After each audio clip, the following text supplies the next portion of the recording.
Test, test. 1, 2, 3, 4. Test, test, test. I hope everybody out there is able to hear me. Doing a little sound check here real quick. We do appreciate everyone for tuning in and continuing our live streaming coverage at the 70th Annual West Virginia Black Walnut Festival. We are having wonderful times here, and if I can get Swolby here in a minute to scan the camera from left to right, you are going to see an absolute packed house here. At least from our vantage point, as you see, the food tents where people are eating are swamped. And, of course, off in the distance, Grandpa Cratchit's show is going on. In just a second, they're getting ready. Of course, the Roan Jackson Tech Center right in front of us. We're going to go over and talk to them a little bit in just a bit to talk about what they brought with their RV. Of course, the Mechanical Bull is going. We'll try to zoom in at some point if we can. It's kind of hidden from us right now. That's no big deal. We'll try to get on that. The food court is open. We just got back from Main Street where we were set up, and hope that everybody got a chance to watch the Kids Day Parade. We hope that everything came through loud and clear and there were no glitches or anything like that. We've worked hard, by the way, to try to troubleshoot from last year, and we hope that we've gotten that taken care of as best we possibly can. If that worked well, that bodes well, hopefully, for tomorrow's Grand Parade, where there will be a whole lot more in the crowd. There will be a whole lot more cell phones, and there will be a whole lot less service. So hopefully we are able to stay on loud and clear with you all here today. Going to be live with you for the rest of the afternoon into the evening time. We are coming upon the 1 o'clock hour, and once again, First Baptist Church will be our content sponsor for that half hour. Of course, Jack Garrett Ford coming up. Crazy Little Mamas after that. Patch 21 will be back. Raider Wrestling Boosters at 3 o'clock. Cash Saver at 3:30. And then Chestnut Ridge Winery at 4:30 p.m. Those are the sponsors for today's content. The rest of it. If you have any questions about any event that is taking place, if you want to know where, when, and how to get there and what is going on with it, please do not hesitate. Send us a message on the videos here on the chat section below the comments, or the comment section below the videos, and we'll get the information out to you as quickly as humanly possible. Let's go ahead and take a look at what's on tap here for the rest of the afternoon and on this Friday, day number 3 of the West Virginia Black Walnut Festival. Coach Bender and his wife coming through there. So we are at the 1 o'clock hour. So what is happening right now, and they wanted us to announce this right before we left the air, and I apologize to Kate Gaynor, the president of the Black Walnut Festival committee. We didn't get a chance to do that before we went dead on the air, but right now ox roast sandwiches are available down at the community building. I hope I don't miss out on those. Those are the greatest thing since sliced bread. They've been gone for a few years at the festival, and they are now back. So ox roast sandwiches are available down at the community building. That is 1 o'clock. Again, Grandpa Cratchit, we hear them tuning up, and you see a big crowd forming for the 1 p.m. show, the first of 3 shows. And, in fact, Grandpa Cratchit was in the Kids Day Parade, so that was kind of fun.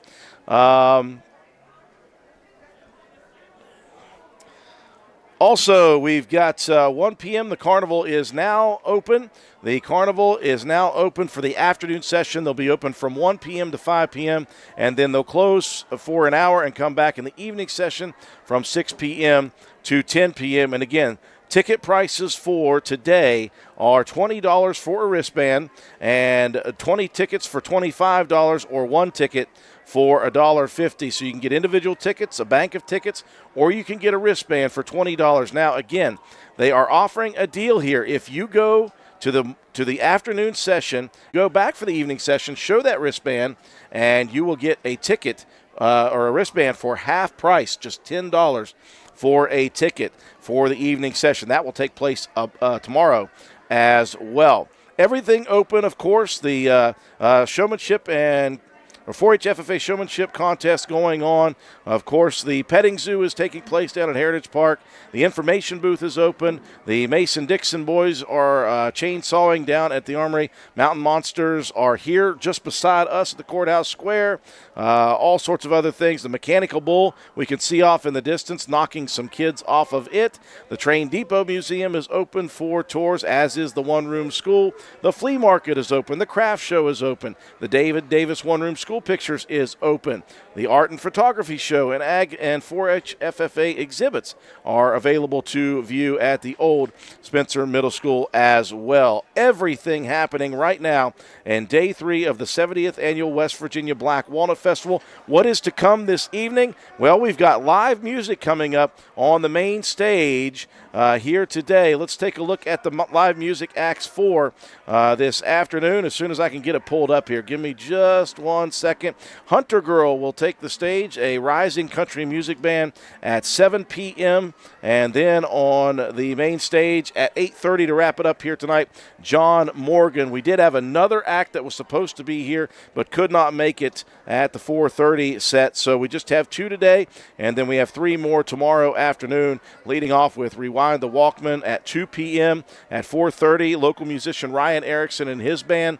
Dow Cord is on the main stage, and it'll wrap up tomorrow night with Duquesne. Also, music on the docket out at Faith Baptist Church this evening. The annual West Virginia Black Walnut Festival Gospel Sing is taking place at Faith Baptist Church. That will begin this evening at 7 o'clock p.m. It will be David and Sheila Bowen taking the stage, and then Michael Combs will be on the stage for that. Love to hear that kind of music, and again, they'll be in action with the Sunday afternoon gospel sing that always kind of closes out this Walnut Festival every year. I tell you what, Swolby, it is wild here already, and it is just 1 o'clock on a Friday. We know Saturday's always crazy, but right now it is nuts here on a Friday. And we were talking about the Gospel Sing. Speaking of the Gospel Sing, very happy to have our sponsor for this half hour once again. Well, they were the sponsor for a full hour split into 2,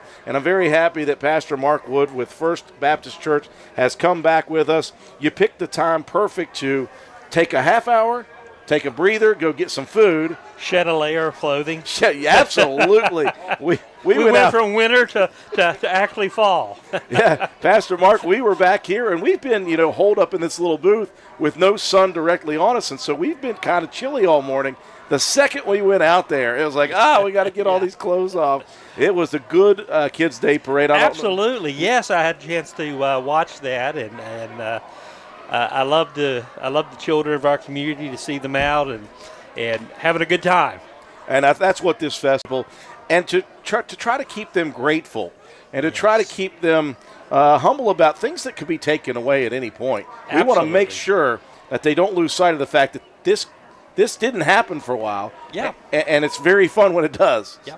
I remind people on Sunday mornings, on Wednesday evenings, whenever we have gatherings together, not all the time, but a lot of times, I said, remember we've got brothers and sisters around the world that they risk their life doing what you're doing right now. And I said we should make it the best we can of every opportunity we get a chance to get together. We should do so because, again, other people can lose their lives over this. Yeah, we have some serious freedoms here not to be taken for granted, and I hope people do understand how wonderful this truly is for us. And I tell you what, the festival committee I spoke to a good bit, and leading up to this one over the last probably 5 or 6 months, I talked with Kate Gaynor a lot. Mm-hmm. And, she's from here. She's the mayor's daughter. She knows what this means to the community and to the city. And she said it's the 70th.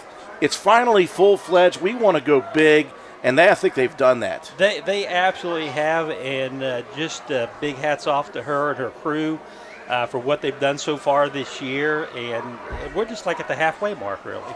It truly is, and it was bigger. I talked to a couple of the food vendors on Wednesday. They said, well, we've not been this busy on a Wednesday ever. Yeah. Thursday was just as good. It was better than the Thursdays previous. Yep. And I said, well, if that's the case and if that's how the trend is going to continue, Friday is going to be nuts. And here we are. You're already having to navigate through people. It's almost like New York City. Yep. I thought I was going to be a little late getting over here because of the number of people that were in front of me. But last night, I paid for the tickets, but I enjoyed last night for free every bit as much as I enjoyed seeing the originals in concert. I would have to admit I'm a little bit jealous of the fact that you got to see actual Journey in concert. But yes, I don't know who started this trend for the city of Spencer with these tribute bands, but they have found the best of the best in them. You go back to Fleetwood Macmania, you close your eyes, Pastor Mark, and it sounded like they were singing. And then the Beach Boy tribute, fabulous as well. The Alabama tribute band, and of course, right here is the Journey tribute band. Whoever was the lead singer, man, they deserve kudos because Steve Perry is hard to crowd. Absolutely. I wouldn't try to do it. Now, I was back here screaming at the top of my lungs. But, yeah, it's hard to crowd. Well, Pastor Mark, you guys wanted an hour for First Baptist Church, and I wanted to give you a chance to kind of promote First Baptist Church in any way you see necessary, anything you want to talk about when it comes to the church, be it history, be it whatever you want to. Well, we do have a starred history here within our community. First Baptist actually existed before West Virginia was kind of like a modern office building, but that was built back in the late 50s, early 60s. And they were thinking ahead of the future about what the building would look like and be a part of the community. And so I'm thankful for those that came before us.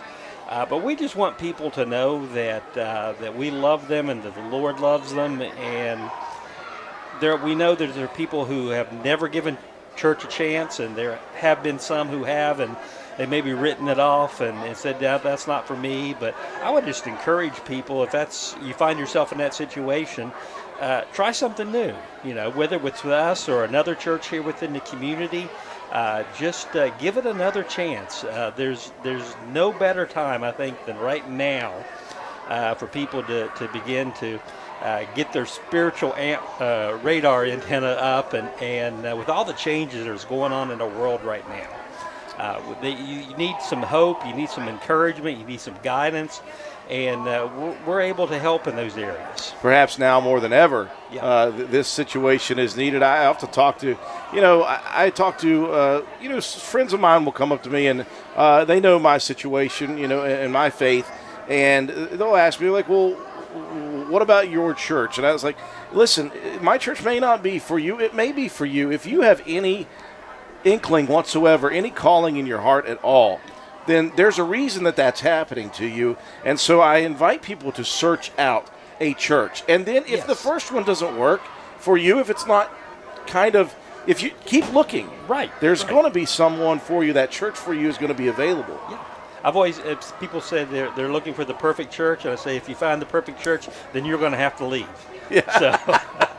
If you find the perfect church, you may already be up there at some point, Yeah. But yeah, it is one thing I love about First Baptist Church itself. Obviously, my family has great ties to this church. My grandfather was very instrumental in that building, and that is where I grew up. That church is where I grew up. I'm one of those few who never strayed from that church as far as my where I was going to go. That is my home always. Obviously, you could definitely get me to go a little more, Pastor Mark.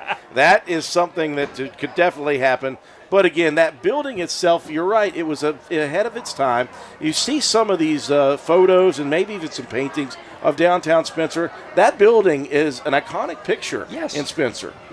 Absolutely. And I'm so glad that when the time came to build the new building, that they chose to remain downtown and not move off into some acreage outside of town, and so being right here I say it's the heart of town, I think is very beneficial for us, and it's beneficial for the community because it makes it a lot easier for us to minister into the community because we're part of the community. I also like that with the times that change, obviously things must change in the inside of the building. You guys went through a very nice renovation over the last 10 years or so. Maybe even before that, I will say, with technology, you had to overhaul about 20 years ago sound systems, things like that, and then the aesthetics of the actual building had to change. Right. When I came here 8 years ago, there was some planning that had been taking place maybe for a couple of years on updating the interior look of the sanctuary to give it a more modern look.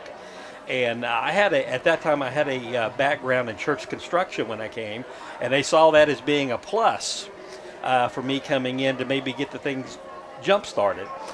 So I took a look at what they were wanting to do, and we got the ball rolling on it. And within that first year, we had remodeled the sanctuary, and then within the year and a half, we had completely paid for it debt-free. That is huge. That is huge. That burden not being on you for a long time is huge. Yeah. But the premise going into this is not that it's going to make us look good, but the better that our facility looks, I think it's representative of how we look at our relationship with God. We want to give God our best. Yeah. Is giving God our best, deteriorating walls and scraped paint and all of those things, or is it somewhere where you can go in and just feel comfortable to be able to worship? And that's kind of the environment that we wanted to create. Man, I did enjoy the technology advances. Of course, now there are screens up on the walls, and of course the hymnal books are still there. They're still there there are those that like to use that, but we went completely digital on all of our audio equipment, and that's made a world of a difference, because now wandering hands can mess with anything, and with the touch of a button, it all goes back to its presets. Yes. So we absolutely love that. I always say this: I love technology until I don't. Yeah. There are always going to be hiccups, but that's okay. We roll with the times, and I think especially in let's say a church service, they're ready to roll with the situation if something happens. Yeah. You still have the microphone; it's all still good. Yeah. And when we did the renovation, and people were hearing about the things that we were doing and all, and there were a few people that were critical, thinking that money could be used better for something else, but we never diminished one ministry. This was all over and above. Yeah. So everything kept going full bore, and this was just on top of all of that. So nothing was left out. Yeah. We didn't slow down a bit on that, and that's just the dedication of the people there, and their willingness again to make sure that we provide the best for those that come in to worship, and that we're able to still meet the needs of our community. Well, meeting the needs of the community and meeting the needs, obviously, of your church congregation has been forefront, and it's been a good time for the First Baptist Church.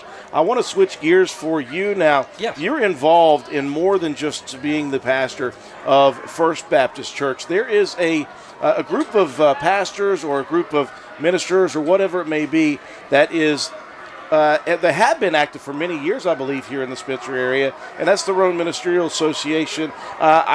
You and I talked a little bit a few years ago when you guys were doing the concert series. Obviously, that's a very big undertaking, but let's talk about some of the things that comes with that association. Well, our association is open up to any pastor or representative of a church here in Roan County, and we try to get together once a month in order to be able to communicate with each other about what's going on, within our respective churches, but to look at the bigger picture of what we could do together, because we're always going to be able to do something greater together than we are going to be individually. Yeah. And it's been a struggle. COVID put a real big dent in that effort. We've had pastors come and pastors go. Since my tenure here of 8 years, I've met a lot of new pastors and said goodbye to some other community pastors. Wait, is 8 years an eternity in that? Well, the average is about 3 years. Really? Yeah, the national average is about 3 years. So I'm working on 3 times that now. So well, good. I'm I'm above glad. average in something. I'm glad. Yeah. But the effort for the Church Street concert series that took a little bit of a setback. I'm not sure exactly where that stands now, but there may be the opportunity for us to bring that back again, and maybe even as part of the Black Walnut Festival as it originally started.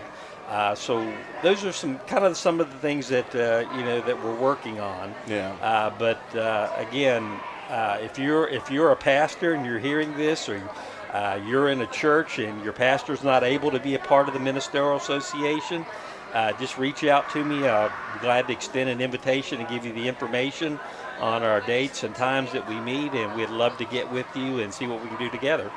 As we were talking about First Baptist Church and the services that you all provide, just the general, of course, Bible study in the mornings. And you talked about some of the things on top of that. I want you to rehash that for people who may not have gotten that. And again, these are things that you would like to invite people to attend and try to get involved with. Yeah, these are not just things for us. These are things for everybody to be involved in. Sunday mornings, 9:45, Sunday school for all ages. We have graded children program, but we have classes for adults as well. Then our worship service at 10:45. Then on Mondays, that's when our dinner church, the table, meets. Come and have dinner, 5:30. Engage in dinner and conversation. Feed your soul as well as your self for that. Tuesday mornings, we have a ladies' Bible study that meets at 10 o'clock. And then following that at 11, and this is new, this is called Aging Gracefully. Veronica Stover runs this, and she does a lot of the exercise things there at Roane General Hospital. But it's for people who need to work on their balance and coordination, and they actually just sit in chairs and go through a workout. And let me tell you, it's a workout. Yes. Yeah. It's not as easy as it looks. But that's at 11, and that's open to anybody that comes in that may be aging and losing some of their balance and coordination and want to strengthen things up, or somebody that's just starting, wanting to get back into moving and exercising and things of that nature. And you're certainly welcome to do that. Then we move in on Wednesdays, and that is our Bible study time. That meets at 6 o'clock on every Wednesday evening. And then Thursdays at 11, we have Journey Through the Bible, where we spend an hour in a whole book. We do an overview, a jet tour, if you will, of one book of the Bible. And that's been really, really good this year. And the people who have attended that have really enjoyed that, because it gives them an opportunity to see the whole of a Bible in a short period of time. Yeah. Instead of a little bit here, a little bit there every Sunday. And you said most recently you were getting ready to head into the New Testament? Yeah, not this coming Wednesday, but the following Wednesday. We're going to jump right in on the New Testament. So all those are available to you out there. If, like you said, if you feel any calling on your heart whatsoever, I always tell people, there's a reason. Yeah. There's a reason that's happening. We're trying to find something to do on Friday. We're trying to find something to do on Friday and Saturday too. Yeah, so Fridays when Roane County football's home, there is the fifth quarter. The fifth quarter, yeah. And it's always good to celebrate a win. And Roane County's been doing a lot of that recently, so that's been very, very good. So all those things are free and available to people in the public, and that's just an opportunity to offer what First Baptist Church can offer to you. And maybe it's something that you like. Maybe it's something that you feel at home with and at peace with, and maybe that's where you want to go to church. Yep, absolutely. And we would encourage people just to give us a shot. Come on out, experience it. If it's not what you're looking for, then we're not going to come after you and beg you to show up and knock on your door. Yeah, they're not going to yell at you, all right? Yeah, no, I don't follow people around or anything of that nature. Just come out and let us minister to you. Some things that that the church has done for many, many years. One of the things I always love is the Christmas cantata, the concert that is done every year by the choir, and that's something that's really neat for the public as well. Yeah, we have been blessed to be joined by choir members from St. John's United Methodist Church here in town. And they come over, and we usually do a Saturday evening performance and then a Sunday morning performance. And the Saturday evening is when the joint choirs are together. The Saturday evening joint choirs together, and then separately at each of the churches on Sunday morning. And they're rehearsing now. Yeah. Just letting you know. Oh, God. My throat.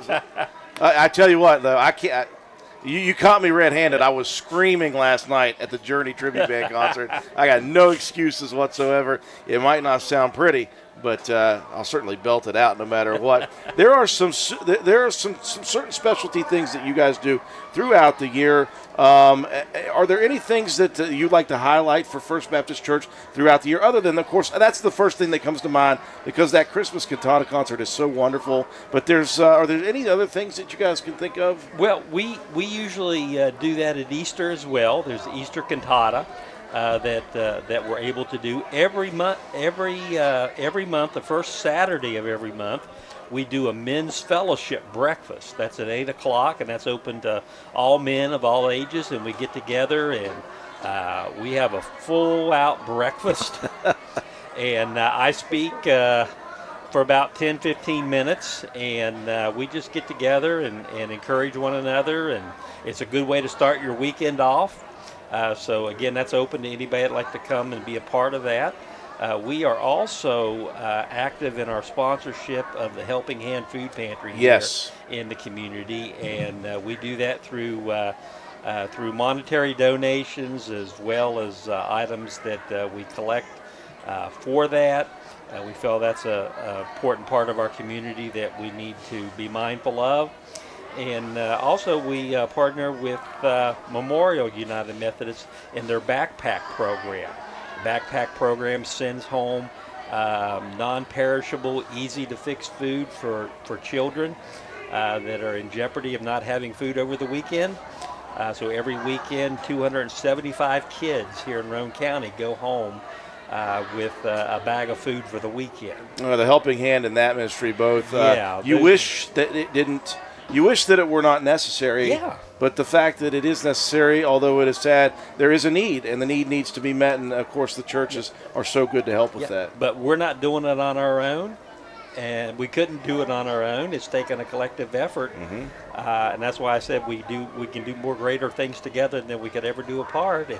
And we just love this community, and that's the way we show the love. Yeah, Helping Hand. I've got somebody coming on a little later who is a huge proponent. That's Tank Blosser with Spencer Cash Saver. They are, man, do they fill up the box truck every time? They do. They really do, and we appreciate the businesses like that pitch in and help out, and even those that just come in and give an hour or so of their time to help unload or to box up, and it all works together for the benefit of all. So one thing I wanted to circle back real quick with you is that men's breakfast once a month, and if people are out there in the world watch social media and things like that these days, there's a cry out right now for men's mental health, number one. Yeah.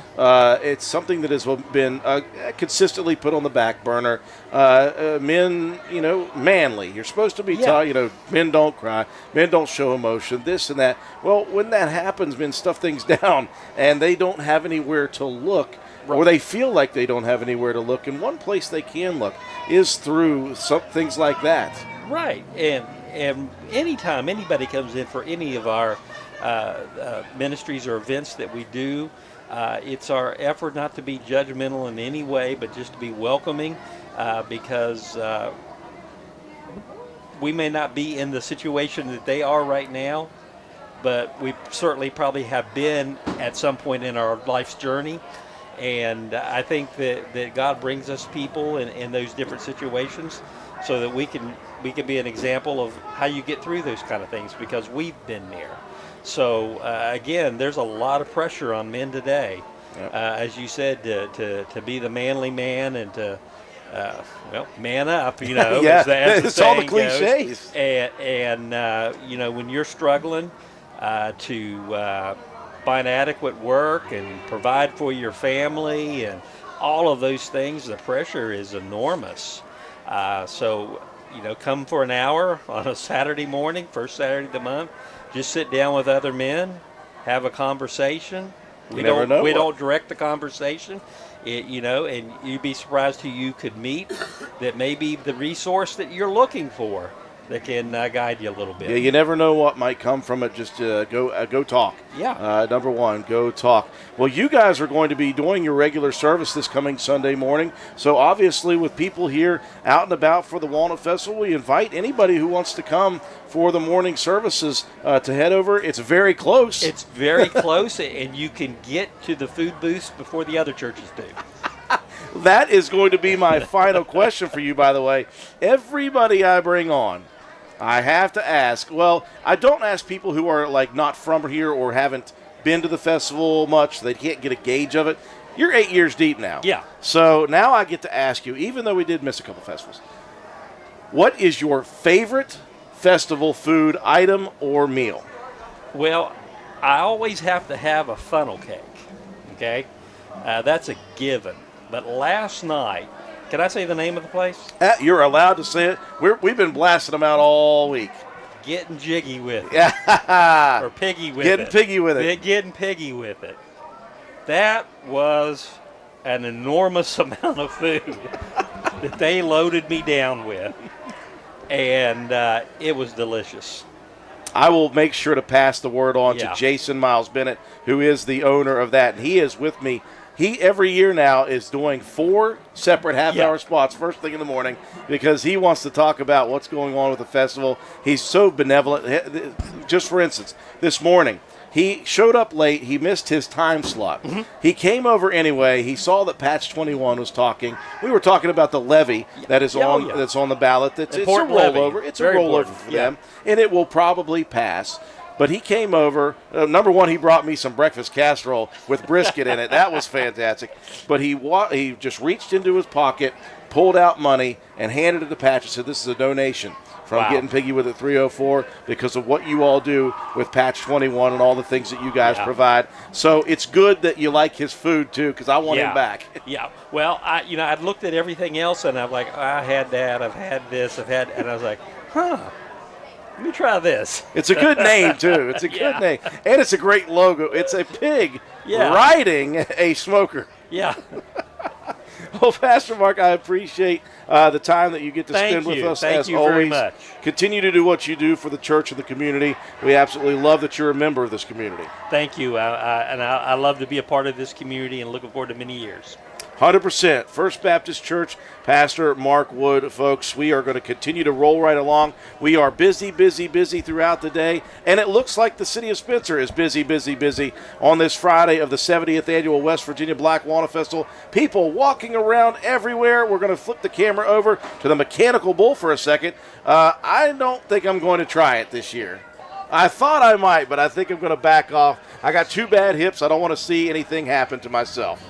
Mayor Williams said he would ride it if I did. Pastor Mark Wood said Mayor Williams agreed to ride it if Pastor Mark would ride the Mechanical Bull. I will wait with bated breath. He knows the answer. That is good. Thank you very much, Pastor Mark Wood. We'll keep rolling right along here at the festival. Our next half-hour sponsor is Jack Garrett Ford. We're going to get those guys over here in just a second. We did have a question.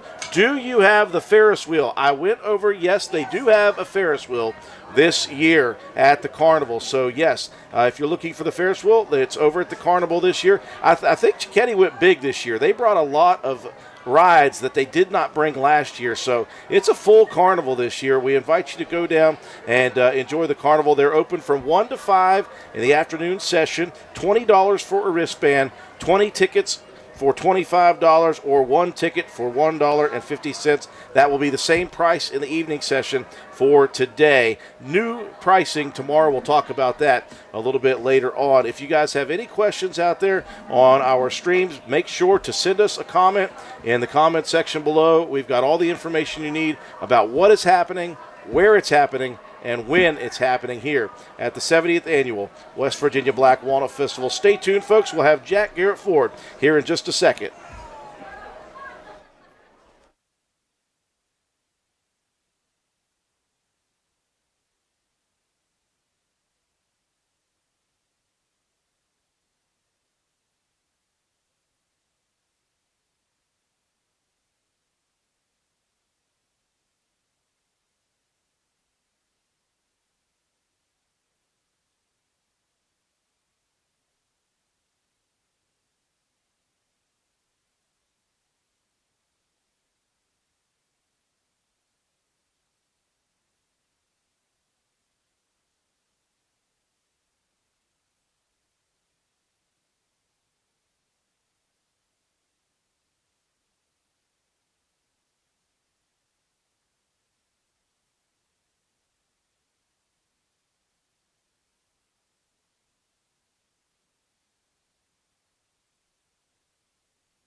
All right. I can hear. You can hear. Yeah. Should be everybody. Somebody might be a little loud there. Sorry.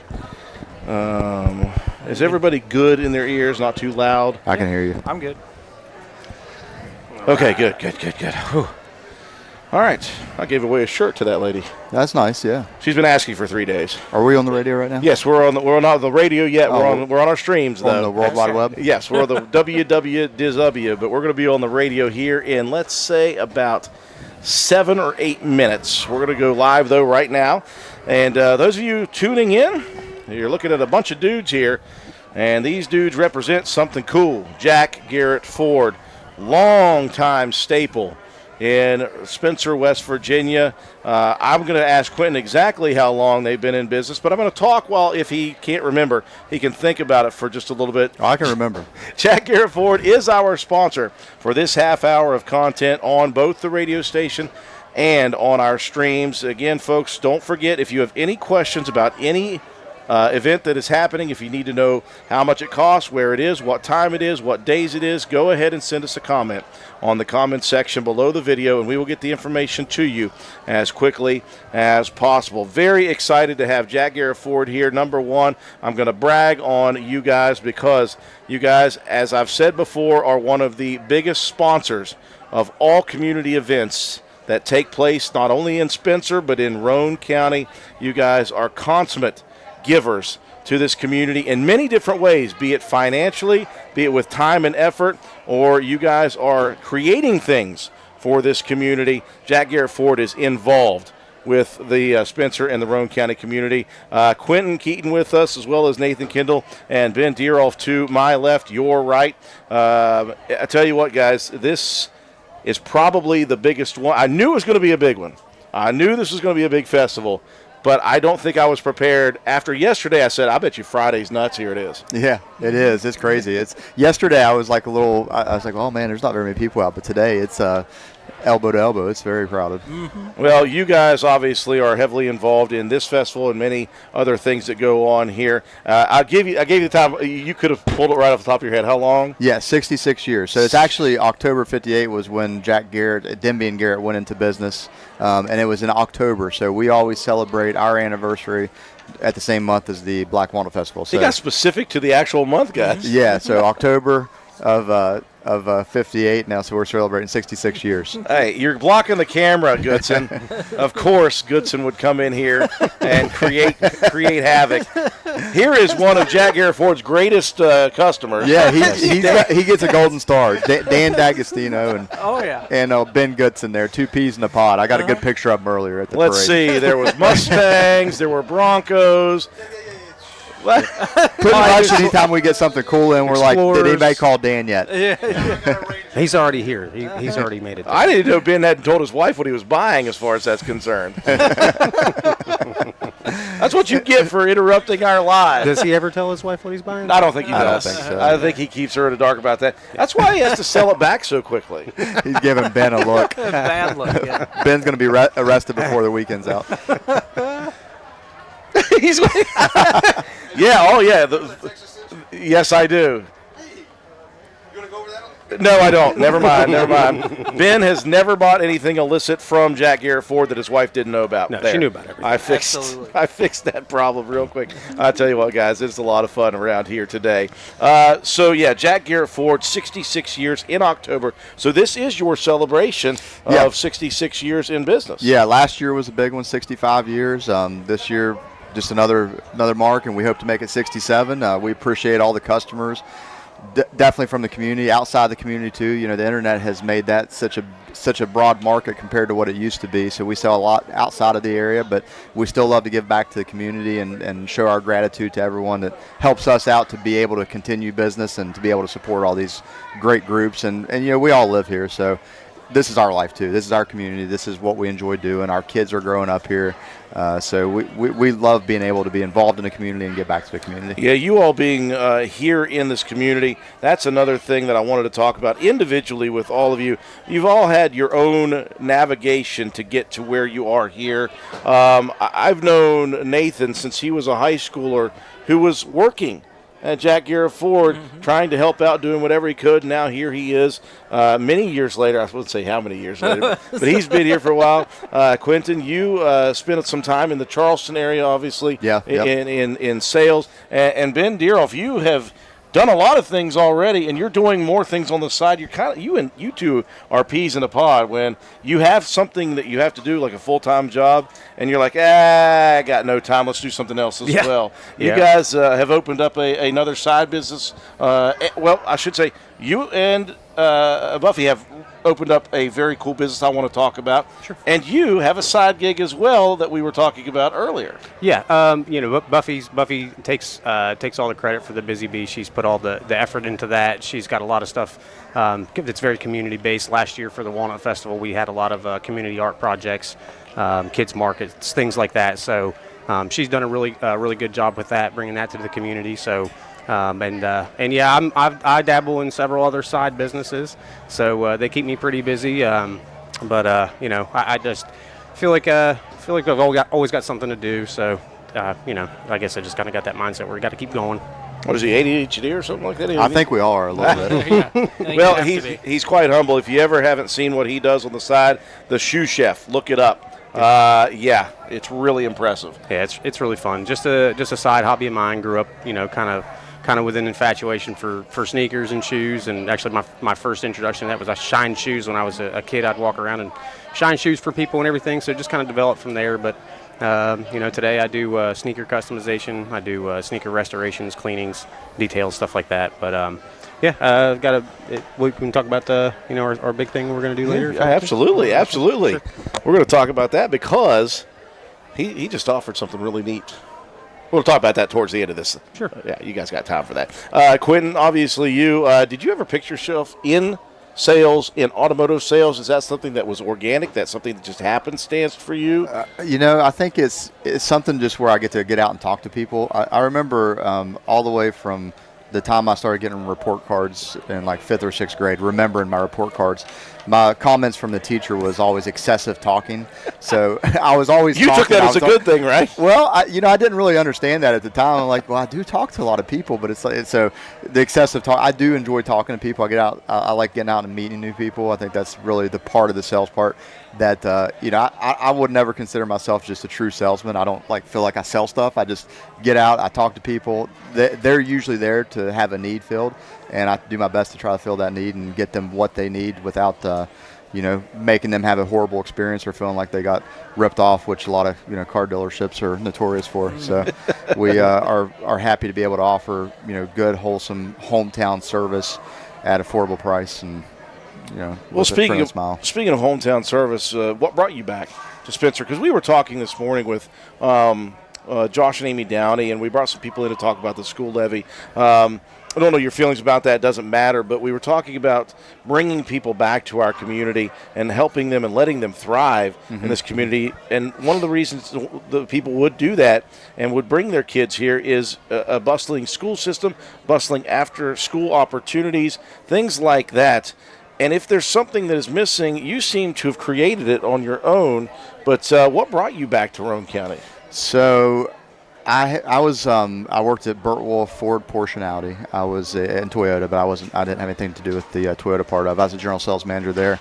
Had a really, really good secure position there. I enjoyed what I did, but one day my assistant manager was off, and I picked up the phone, and it was Jack Garrett on the phone, and we had a vehicle that he needed, and he and I just started having a conversation, and he went into his plans, and we sort of hit it off. I'd never really met Jack before. I knew his daughters from school, and I knew who he was just because of all the great stuff he had done in the community. But we started having that conversation, and it was actually Black Walnut Festival. It was October of 2015 when that conversation happened, and I came in. I met him at the Black Walnut Festival, and we started talking, and he and I just hit it off great. I came to work for him for a couple years, and then his succession plan went into effect, and I bought him out, and he was able to retire, and now I'm able to have all of his headache.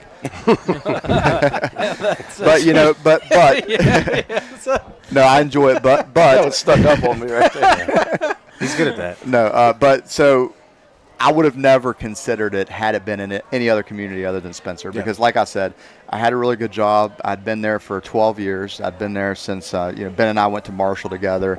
I'd been there since, and I enjoyed it. But Jack offered me a great opportunity, and I had Allegra at the time, and then we just had Lincoln Lincoln was born in September. Okay. So, I had like a 1-month-old child and Allegra, and we were like, Spencer was a good place to grow up. We always thought when we were younger there wasn't a lot to do, but there is a lot to do, and you just, like you said, you just sort of have to go out and create your own opportunities and do what you can. Yeah, it was good to have you back here. I'm glad that you did come back here, and I'm sure not just the people when it comes to community involvement. You have done many, many side projects of your own. Of course, heavily involved in the Patch and Jack Garrett Racing series that you guys have brought to town. Alpha Wrestling, the opportunity for Roane County kids and surrounding county kids to come and get some really good off-season training. Those are just a few things. Obviously, some trail work. Coming along great. The mayor was able to secure some grant money for the local trails. So myself, Trevor Mertz, Mark Bossert, Justin Bossert, we've been working with, and I say us, but mostly Mark Bossert. He's really the one leading this whole thing with Ben's Run. So Greg Hall's been out there with an excavator doing tons of trail work, making it so much more accessible to everyone. There were parts of that trail that were pretty technical and only really accessible to pretty physically fit veterans, but now it's pretty much like any age, ability can go out and hike the whole trail. Now it's pretty wide and pretty smooth, not a lot of roots and rocks to get tripped up on now. Oh, it's a great opportunity for people to stay active. I'm going to work on that, I promise, guys. We've been out to a couple races. You've come out. You did the dash and splash. I did do the dash. I did the dash part. You did the dash. I didn't do the splash part. That was a lot of fun. I don't want anybody to see my chest right now. Yeah. Anyway, but what gives us the ability to do all this are the customers here. Yeah. And we have some people that have just been such loyal customers to Jack, to myself, and we couldn't thank them enough, because without them, we wouldn't be here. We wouldn't be able to give back so much to the community. And I've had people say, hey, I could have went to Charleston and saved $300, but I didn't, because I know you're going to put it back in the community. And we really appreciate people that can see that can see the value of shopping local, even though we always try to give everybody the best deal. But in the car business, if I give you my best deal and you take it to one of my competitors, they're going to beat it. That's the competitiveness of the business. It's the way it is, yeah. That's how it is. I remember specifically when working at Burt Wolf, anytime anybody would bring us a deal, we didn't care what it was. We were going to beat it so we can beat one of our competitors. Yes. So, we do get a lot of people who are like, yeah, we could have saved $300, but we know that you're going to put that money back in our community. And if we didn't have folks like that, we wouldn't be able to put back in the community. We wouldn't be able to go out and support all these things that we do support. And we appreciate that. And just the other day I had somebody say, hey, I went out and bought a used Dodge. I wish I could have bought off you, but you're a Ford dealer. But I want to remind people that we can sell anything. We sell new stuff. We sell new Lincolns. We've bought several Lincolns for folks and resold them. Toyotas, we've sold new Toyotas, GMC, Chevy, new Dodge. So we can sell just about anything through our network of other dealers that we have. And we have access to all the factory stuff at the auction, which Nathan goes to the auction every Tuesday. And you personally, this. We only had 2 trucks on the lot, but you wanted a truck, so you came to us, and within a couple of days we secured you a truck. So couple days? Please remember. I think it was a day and a half. Maybe a day and a half. I'll get to you, Wizard, here in a minute. So everyone out there listening, please remember that we need your support. We need to be able to sell everything possible to be able to continue supporting all this stuff, and we do appreciate it. We don't take it for granted for 1 second. We do appreciate it 100%. Yeah, so speaking of the Wizard over there, Nathan Kendall, there was no doubt apparently that you were going to be in the auto sales business. You started this thing with a passion early in your life, and it just continued to roll through. Oh, yeah. It's been a good time. I've always, anybody that's ever known me at any point in time in my life knows I've always doing something with cars somewhere. When I had the opportunity a little over 10 years ago, to start at Jack Garrett Ford. That was I jumped at the bit, and I've been there ever since. It's the only job I've ever had. You can't fire him now. He came with the building, right? Nathan's so valuable. He knows so much. Like, he keeps up with product knowledge, and the product knowledge is continuously changing on these vehicles. Like, the evolution of the infotainment systems in these vehicles, it's hard to keep up with. But Nathan, he sometimes knows it before they do. 100%. Like, I think he tells Ford what to do sometimes. He's got his own side gig working for Ford Corporate. Yeah. What's going on? Well, let's get you guys on the radio here real quick. I don't want it to just be on streaming. I want you guys to be heard over the loudspeakers. Great. If they still got us on the loudspeakers, I don't know. Who knows? Maybe. I don't even know who's working at my station right now. I'll find out here when they answer. I told a funny joke earlier. Who did? You did? No, the guy at the radio station. Oh. Got up Will? there. Yeah. It's Lauren at the radio station. We didn't know who was working right now, Lauren. This is Drew. We're ready to go live with Jack Garrett, guys. All right, I got about 2 minutes of song left. 2 minutes. That's perfect. We will do it at 2 minutes. All right, you got pop 4, right? We got pot 4. We should be on. Yep. We're on pot 4. All right. Yeah. So with the 2 minutes before we start that, I got to ask, favorite festival food? Need to know, Ben.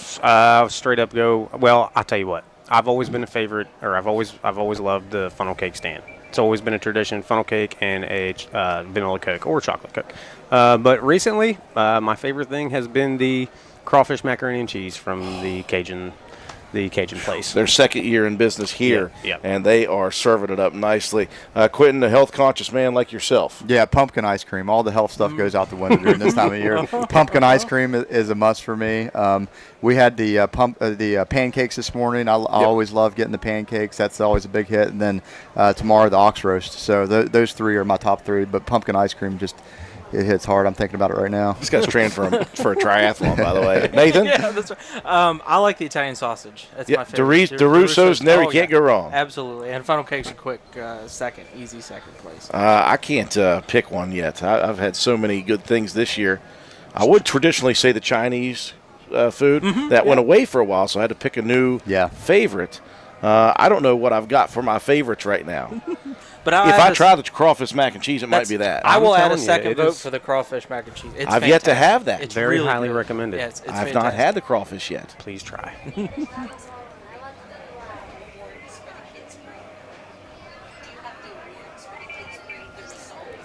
Oh, they didn't give it to us yet. Kate usually drops them off at some point. Oh, there's Kate. Never mind. There she is. I can't hear you. Ask and you shall receive. That was crazy. Oh. Are you all going there right now? I'm going after. Oh. All right, Drew, you ready? I am ready. All right, that was Zach Talk, Sounds Like the Radio. And with that, we're going to check in with Drew Andrew and Kelsey down from Black Walnut. That's 170 stand for Black Walnut. Here we go. Well, thank you very much, Miss Lauren. I didn't even know who was working today. Thank you for answering the phone. That makes me feel secure that our station is up and running right now. We're at the 70th Annual West Virginia Black Walnut Festival. Want to thank our sponsor for our half-hour content here today. That is Jack Garrett Ford on the radio and on our live streaming coverage. We were just talking about favorite foods at the Walnut Festival. I'm keeping a small tab in my brain, and most people say funnel cakes. But now we've got a crawfish mac and cheese. I'm with Quentin with pumpkin ice cream. That has continually been one of my favorites. And then we got Nathan Kendall going old school with the DeRusso sausage. It's all good here, guys. It's all good here.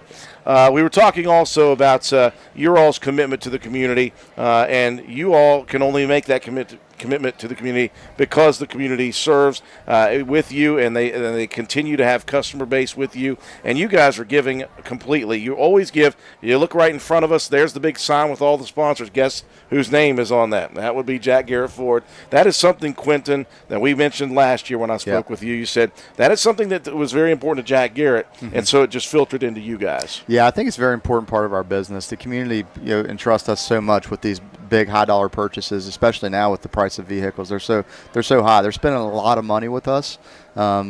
So we feel like that we really need to give back to the community and support those who support us. So we really appreciate everyone that supports us. And I do my best to shop local at every place, especially all the people that support us. That's our number one, is trying to give back to everybody that supports us. Well, and you've got a great staff with you, obviously. Not only your two salesmen that are with us, and Ben Deerolf and Nathan Kendall. We were happy to talk about their personal journeys to get to this, although Nathan's was very short. It was like, hey, I was going to be a car salesman. Jumped right in. But you guys also have a service department. Yes. You also have a tire shop in that area as well. Talk about all that stuff you guys So, have. yeah, just like sort of circling back to what we were talking about a little bit earlier, that a lot of people don't understand that, yes, we are a Ford dealership, but we can sell any make model out there.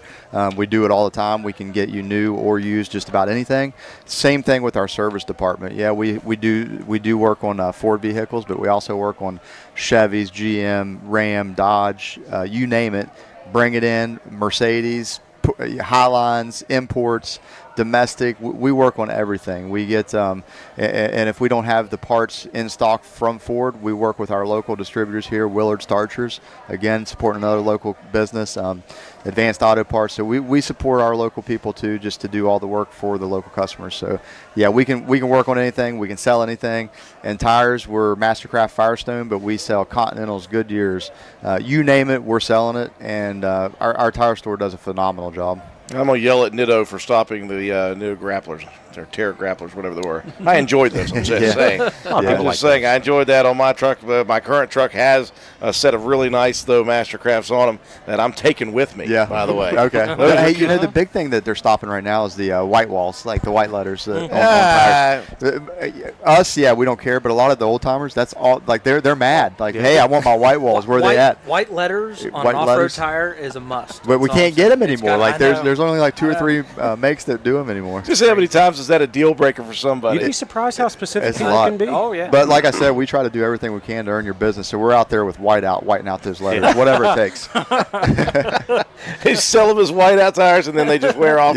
Something's wrong. I've got a defective tire here, guys. No, we're using permanent whiteout. It's on there forever. It's the good stuff. Yeah. Well, we do appreciate Jack Garrett Ford for the half hour that they have with us. And I tell you what, guys, continue to do what you guys do, which is just continue to serve the community that your customers are in, and continue to give back to the community. You guys do such an amazing job of giving back to the community. If you guys want to know all the ways that they do it, go back and watch our stream, because we could talk for hours about what Jack Garrett Ford does for the Spencer and Roane County area.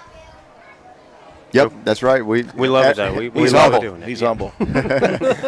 Folks, we're going to check in live again at the top half of the, 2 o'clock hour. Time is flying here at the 70th Annual West Virginia Black Walnut Festival. I'm going to let these guys from Jack Garrett go. I'm going to let them go out and enjoy the beautiful day here in Spencer on this Friday at the festival. We'll check in again. We've got another advertiser on tap for the 2 o'clock half hour. We'll just keep things rolling here. Don't forget, folks, if you want to ask questions about what's happening here at the festival, get on our live stream and send us a comment. We'll give you all the information you need about whatever event it is, where it is, when it is, and how you can get to it. Till then, we're going to send it back up to the studio to Miss Lauren. We'll check in again at the top half of the 2 o'clock hour. All right. Yes. Okay. So, all right. That was fun. Awesome, man. Yeah, thanks for having us on. Good stuff, guys. And hey, listen, thanks for all you do too. You do a lot, and what you're doing with the station, what you've done with it's been absolutely phenomenal. And good job. Can I add to that? So our final 4 minutes. Yes. Are we going to talk about this I'm thing? going to talk about you first. Oh, Yeah, okay. man. Bring it. It's your time. This is your time. Yes, Yeah. you do. You do a Get lot. the grapes out. I'm going to feed You spend a lot of your own personal time doing all the basketball games, football games. Now you're doing Calhoun County. Mm-hmm. You guys have built up a pretty strong YouTube cast, and the new scoreboard, the time you have. It's awesome. So you do a lot, and we'd like to thank you for everything you do for the community. As well. Appreciate that. I just like you, Quentin. I'm surrounded by incredible people. That's the only reason we do what we do, is because I rely so heavily on people that work with me, and they have the specialties. I just take all the credit for it. So one thing we did want to mention with the 3 minutes we have left, we do have something that Ben and I just talked about real quickly. He's an ideas man. Yeah. He had an idea. His salesman hat is off, and his shoe chef hat is on. One thing that you and I got together on, and this is all you. This is what you said you would like to do, and this is related to sports. This is Roane County High School football. Obviously, the Raiders having a tremendous season, yes, and you wanted to spur that on a little bit, if humanly humanly possible. Yeah, absolutely. So in the past, we've done Quentin with his Alpha Wrestling did a competition. Whoever ran the most amount of miles in a month got a free pair of custom shoes for wrestling, and I think the kid ended up running over 100 miles. Yeah, like it was Zach Smith, and he ran like 136, and he continued. Now he's doing cross country. He fell in love with it, and he's doing a phenomenal job with cross country this year. So while it may seem trivial, I think sometimes something special like that to offer is really cool to do. So what I have offered is, like you said, Roane County's doing an awesome job this year. They're rolling right along. Has some really good players of the game so far. So my offer is, and I think we're going to partner up on this. 100%. If the Roane County Raiders win the state championship this year, whoever the player of the game is for that game is going to get a pair of custom cleats done by me. And if we're going to do a new pair, I think WVRC is going to sponsor that pair of cleats. So to commemorate the great season, if we do have a state championship this year, whoever the player of the game is going to get a free pair of custom shoes. So just wanted to make that offer, maybe make it a little, might have something, some little pot of gold at the end of the rainbow there for, even a bigger bonus on top of the state championship if that's in the cards for us. So well, you never can underestimate the value of swag for kids. That's right. Gear. They like Absolutely. gear, and if they're going to be motivated enough to get to the title game, they might as well be motivated to have somebody be the player of the game. Yeah. And if that happens, folks, going to get a really, really sweet pair of customized cleats care of Ben Deeroff, the shoe chef. Yes, absolutely. Yeah, you can check my page out on Facebook and see other work I've done in the past, or any questions or anything like that. But yeah, looking forward to seeing them bring that big trophy home. Gosh, I hope that happens. We are all excited about it. Speaking of excited, your kids are on the mechanical bull, Quentin. I know. I think Alistair's hung on there for a while. He's doing pretty good. See if he gives it an 8-second ride, then he can I think qualify. Ben's going up there next. No. You only see Ben get up there? No, A new poll. Who wants to see Ben Deeroff on the mechanical bull? Real quick, go. Put it on there. no, please no. Well, fellas, thumbs thank you ups. guys so much for joining us here today. You're coming back, though, right? You guys are going to be back, some of you? Tomorrow. Tomorrow? Yeah. And that is 2:30. 2:30 p.m. We're going to do some cool stuff tomorrow at 2:30 p.m., I believe. Maybe. No. Are we? I don't know. Maybe. I don't know. Maybe. We're going to see. We'll see. We'll Yeah. see. Planning. We're going to see if Ben makes it off the mechanical bull. We'll never know what's going to happen. Might end up with a neck brace. Watch for this, folks. We're going to swing the camera around as soon as Ben Deeroff is up next on the mechanical bull. No. No, okay. Cool, We man. get in Thanks for shape for having that. us. Yeah, thanks for being here, guys. Yes. Jack Garrett Ford once again. Again, great community sponsor. We'll see them again at 2:30 tomorrow. We're going to keep it rolling right along, folks. We got another business coming up here in just a minute. I believe Crazy Little Mamas is going to be with us for the next half hour. Stay with us, folks. Again, if you have any questions, make sure you put it out there on the stream, and we'll get the information to you as needed.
Test. Say test. Test. Say it again. Test. I had to figure out where you were. I'm new to this. It's not like I've been here for 3 days all day working on this. Yeah, my first rodeo. Ladies and gentlemen, thank you for continuing to tune in with us here at the 70th Annual West Virginia Black Walnut Festival. We are on day 3. We knew that Wednesday was bigger than it normally is. I thought, well, maybe Thursday will be. Yep, Thursday was way bigger than it normally is. So I said, Friday's going to be nuts. Here it is. Friday is just chaos. People, it looks like New York City, people weaving in and out of each other. There are so many things happening here today, lots of things getting ready to happen this evening. We're going to go through all of that throughout the next hour or two, but we want to thank our sponsor for this half hour of content, both on the radio and on WVRC's live streams. We will check on the radio here in just a little bit, but we're going to go ahead and talk with Brandy Stump here from Crazy Little Mamas. And I tell you what, we just had a live remote with you guys a few months ago, and I'm going to go right back to it. Okay. I want to go back and I want to talk about the chaos that has ensued in your all's lives. Yeah. And as I said, like a phoenix rising out of the fire, what has happened you did say from that. Yeah. So Crazy Little Mamas is I can't pinpoint it. You used to call yourself a decal shop, but that is not even close to encompassing now. It all started out of your one-bedroom apartment. It was two-bedroom. Two-bedroom apartments. Mm-hmm. One sounds better. And from there, you went to a stick building, and from there, the building flooded, and from there, you are finally back and open at your new location. We are, yeah. We opened back up July 1st, So where did it begin? Like the whole thing. We got 30 minutes to fill, Brandy. Oh, my goodness. All right. So Andrew's walking away before I get him on here. He is. So we started out of a two-bedroom apartment at Imperial Gardens, and then it just took off with decals, and then eventually I got into T-shirts and using vinyl and everything, and then I went into a boutique in the backside of a boutique here in town by Wendy's, and the Legacy. They had their treacherous fire, so it flooded the back part of that shop. The first flood that I've been through. My goodness, I didn't even remember that. You didn't remember that one? Yeah. No, I forgot. So the first flood that I went through, and then I went to and was in Andrew's apartment for a while, for like a month, and then we found the big shop that we were in for, like 4 years, I think. And then we started doing some remodeling and everything to the floor, and they got that done, and then it was a train wreck. It was a train wreck. It was awful. I hated it for all of us all around, the landlord and us, and it was just, no good thing about it. But God's always in the midst, and I feel like that he was totally there and led us to a very nice stomping ground to relocate and put more back into the shop. We're able to stock more because of the way the layout is. So we have all kinds of new clothes in for fall, getting ready to start into winter. There's a huge pool of fall designs that everybody's got to come and check out. So you're located now at 142 East Main Street on basically what we call Arnoldsburg Road. Correct. Right across from the from the Spencer Roan Volunteer Fire Department and the former Spencer Armory building. Right across from there, the place used to be Specialty Graphics and some certain other things that were there. And so right now that is where they are located. And again, I didn't give credit enough to you guys when we were doing the live remote because I thought the flood happened and then it took you guys like 8-9 months. You were working hard to get it back. That is not the case. This was lightning fast, and you mentioned the presence of God in your life. Absolutely. Number one. I could not have done it without him. Yeah, finding a building as fast as you did. Yeah. And the Chamber of Commerce helped. Yes. I couldn't. Good to the know chamber. people. Yep. it is good to know people, and they're good people. They really, the community really stood up for us and helped us, and that means a lot. Now, you found a building very quickly. You found a willing landlord to open up that business. You were very, very fortunate, I think, as you mentioned. You did not lose a lot of inventory. We didn't. In that flood. You did lose some jewelry and stuff. We lost some jewelry and some car fresheners and stuff like that, but the biggest thing that we lost was all of our shelving because it was all wood. So it all kind of got ruined and stuff when wood gets wet.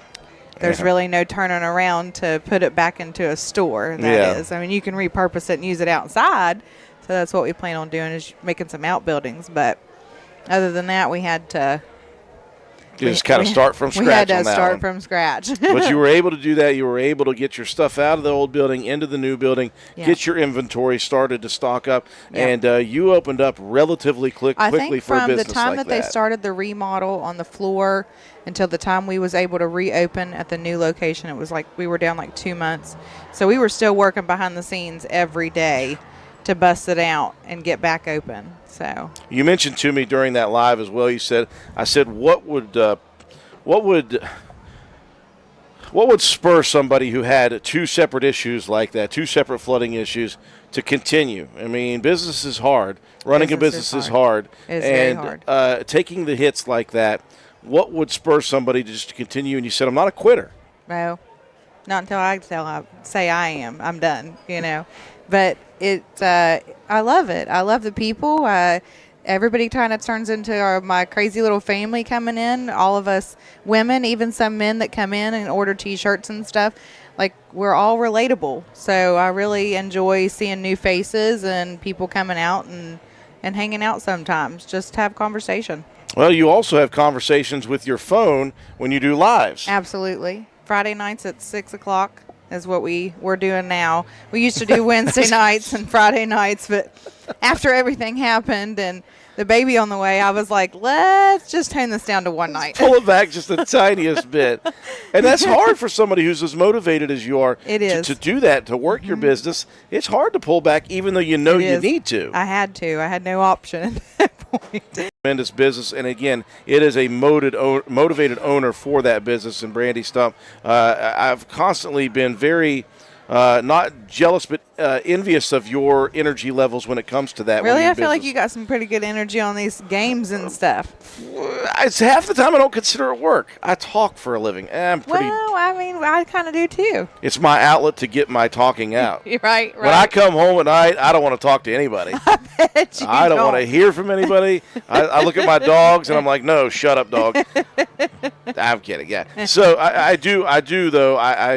I'm very motivated by watching your motivation I appreciate that. And the determination that you have, regardless of the outcomes and things that happen to you. You just keep on rolling along. I'm sure it's not easy. It doesn't not affect you, but it does sometimes. But I tell you, I couldn't do it without Andrew, and I got my sister working in there now. She helps. I could not do it without either one of them at this point. Like, we're not rich. We don't aim to ever get rich. But it's the enjoyment of it. I hope that it takes care of us and takes care of our family, for days and days and years. And, but I just enjoy the business. Happiness goes a lot way beyond money. Mm-hmm. It's nice to have the money to pay your bills, but happiness is beyond that. We're going to go live on the radio. Let's check in and see when we can get on there. I want to talk about your inventory, what you offer, what you have at Crazy Little Mamas, but I want everybody to hear it. I want the people out there in Radio Land driving around, listening in. And I almost forgot to turn the speaker on so I could hear. It's pretty loud around here. Getting ready to play some music today. It sounds like it. WVRC. Hello, Miss Lauren. Hello, Mr. Drew. We are ready-ish. All right, I've got 2 minutes again. 2 minutes, perfectly. Got two minutes to take away that ish. Oh, man. It is crazy here today, folks. Again, they are doing a sound check. Now, I was told there's not music until 7. Maybe they found a replacement for the Steve Smith band that was supposed to be here today. That would be awesome. We'd have even more excitement going on this afternoon. I'm going to ask you about your favorite festival food normally, and now if you've got any weird cravings. Okay. It's going to happen at the end of this. Okay. Give you a chance to think about it. I could probably tell you now. There's a lot of different stuff this year. There is, but there's some new things here. Well, I seen them. Someone's got apples with like chocolate all over them. Did you see that? They took caramel dipped apples to a different level. Oh, other level. I think I'm gonna have to have one. It's Ruth's Giant Apples, I think is what it's They're called. huge. Let me double check that. Make sure I didn't mess that up. Oh, where is that one? Food vendors. Oh, there they are, food booths. Ruth's Big Apples is what it's called. Yeah, they're gargantuan. And the fudge. So the fudge was at the Molasses Festival, and I got some of it, and it was good. I saw some stuff that looked orange. I like orange in sweets. Yeah. I may have to get some of that, too. Let's see. Okay, well, now we're back. I couldn't figure out. I'm still learning this computer as well. Did you get your new one? We did get a new laptop, yes. Nice. Yeah, it's a gamer laptop. Mm-hmm. So apparently it's like good for what you do. A lot of stuff. It is. Okay. That's what I have. Good. That makes me feel better. It's the graphics in it. Yep. That makes me feel better then. Yep. All right.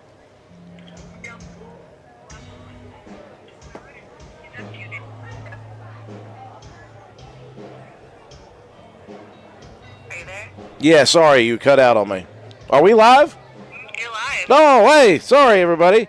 We never know when we're going live.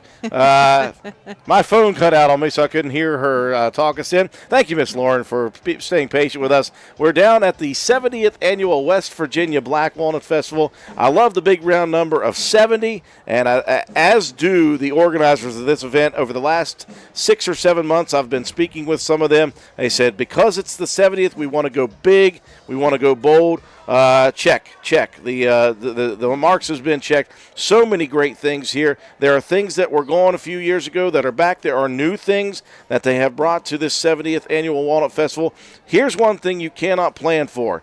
They set the date for this festival over a year ago, and you can't plan on the weather. Guess what? We got really lucky this year. It has been sunshine, no humidity, a breeze, and about 65 to 75 degrees. It's going to be that way all week long, and it has brought people out in droves, both Wednesday and Thursday, and now Friday, chaos, both on our live streams and on the radio, and that is Crazy Little Mamas. It is so hard for me to stop saying decals because that's what it was when it started. We're talking with the owner and the originator of Crazy Little Mamas, Brandy Stump, and we were talking about their journey from the two-bedroom apartment, a small idea, to being in someone's building, it getting flooded, being in a new building, it getting flooded, and now they are in a great location located at 142 East Main Street, just across the road from the Armory Building and the Spencer Roan Volunteer Fire Department. Easy location,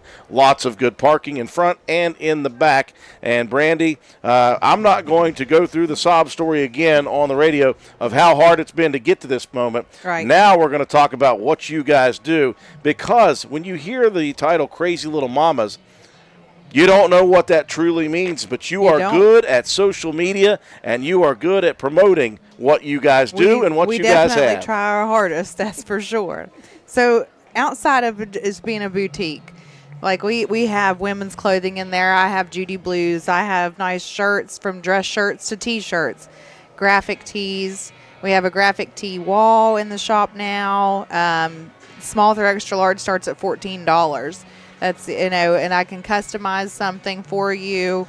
I design myself. My husband does a little bit of design work as well. So we do for men, women, it doesn't matter. I've done business as well. So there's just a multitude of things. Now, we did stop doing the decals. We kind of walked those back a lot because they're too intrusive and just intricate on what we can't, like we can do them by all means, but we just stopped offering them because it's too much to dive into sometimes when we've got all the other things going on.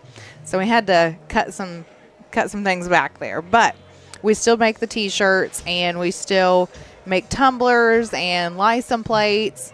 There's a multitude of little things and stuff that we still put out. I'm getting ready to get into 40-ounce tumblers on customizing those.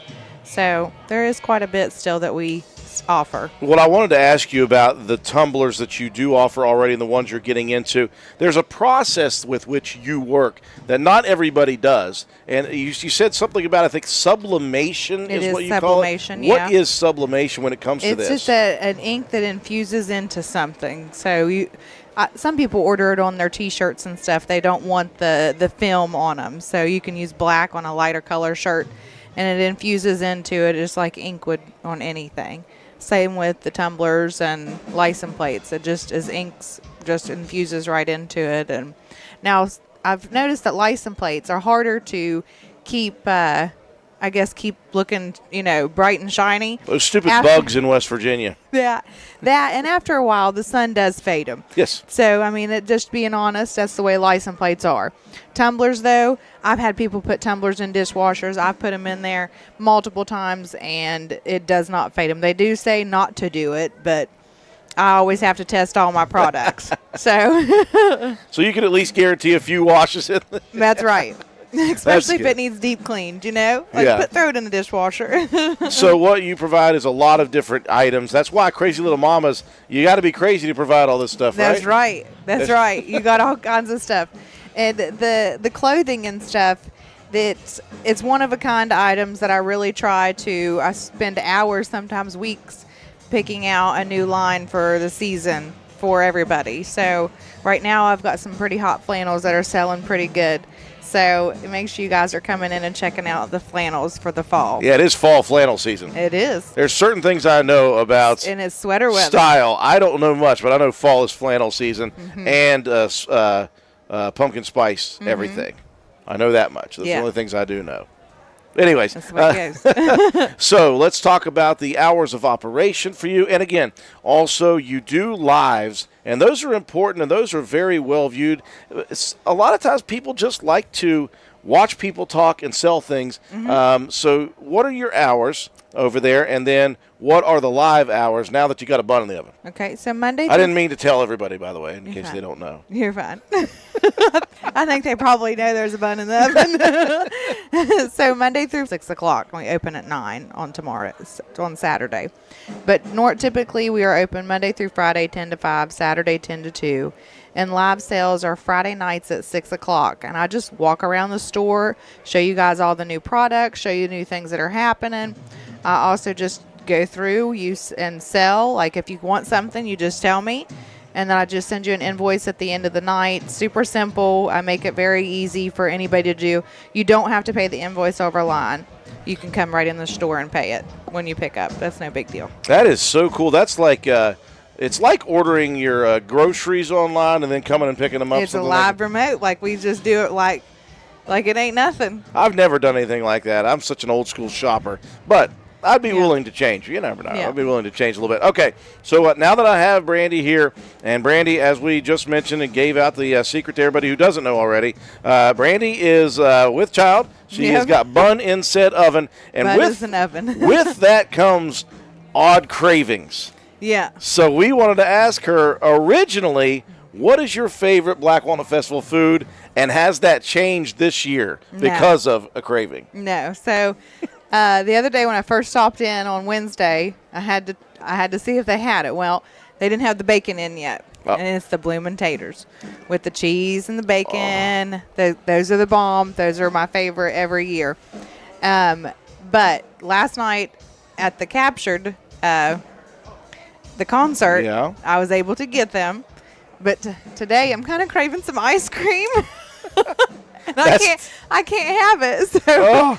Oh my God! I don't know what you do with that if you can't have it. The milk, just the dairy. I cannot have no dairy. Well, at least you got one of the favorites that you like, and the cravings will not stop no matter what. Never. So, well, Brandy, I tell you what, it is always fun to talk with you. And again, I'm inspired by your work, the way you work your business. A lot of other people could learn from that. And I know you probably get tired of me blowing your ego up, but that's fine. I watch the way appreciate it. I watch the way you grind and the way you work through problems and the way you work through things that people would quit on. Yes. People would stop if they got flooded twice and had to Yeah. move their shop and move their building. You Lot of just people keep would. on working. It's really hard sometimes, but like I said, I just enjoy the people. Yeah. Well, that's why she is a successful business, by the way, folks. It is Crazy Little Mamas, and that is our half-hour sponsor for the WVRC radio station and on our live stream. Stick around with us, folks. We are continuing to roll along on this day number 3 at the festival. Again, if you're out there and you're listening in on the radio station and you have questions that you want answered about the festival and the event, when it is, where it is, just give us a message on our live stream. Just pop on Facebook real quick and send us a comment, and we'll get you the answer as soon as possible. We're monitoring the chat room throughout this 5 days. Brandy Stump, thank you so much. You're welcome. Back up to Bye. you, Miss Lauren.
Check, check, check, check, check. Going to do a sound check right now on the Rode mics. Trying to make sure it is not loud, not too loud. We don't want any crunch, any buzz, any hissing, any reverb.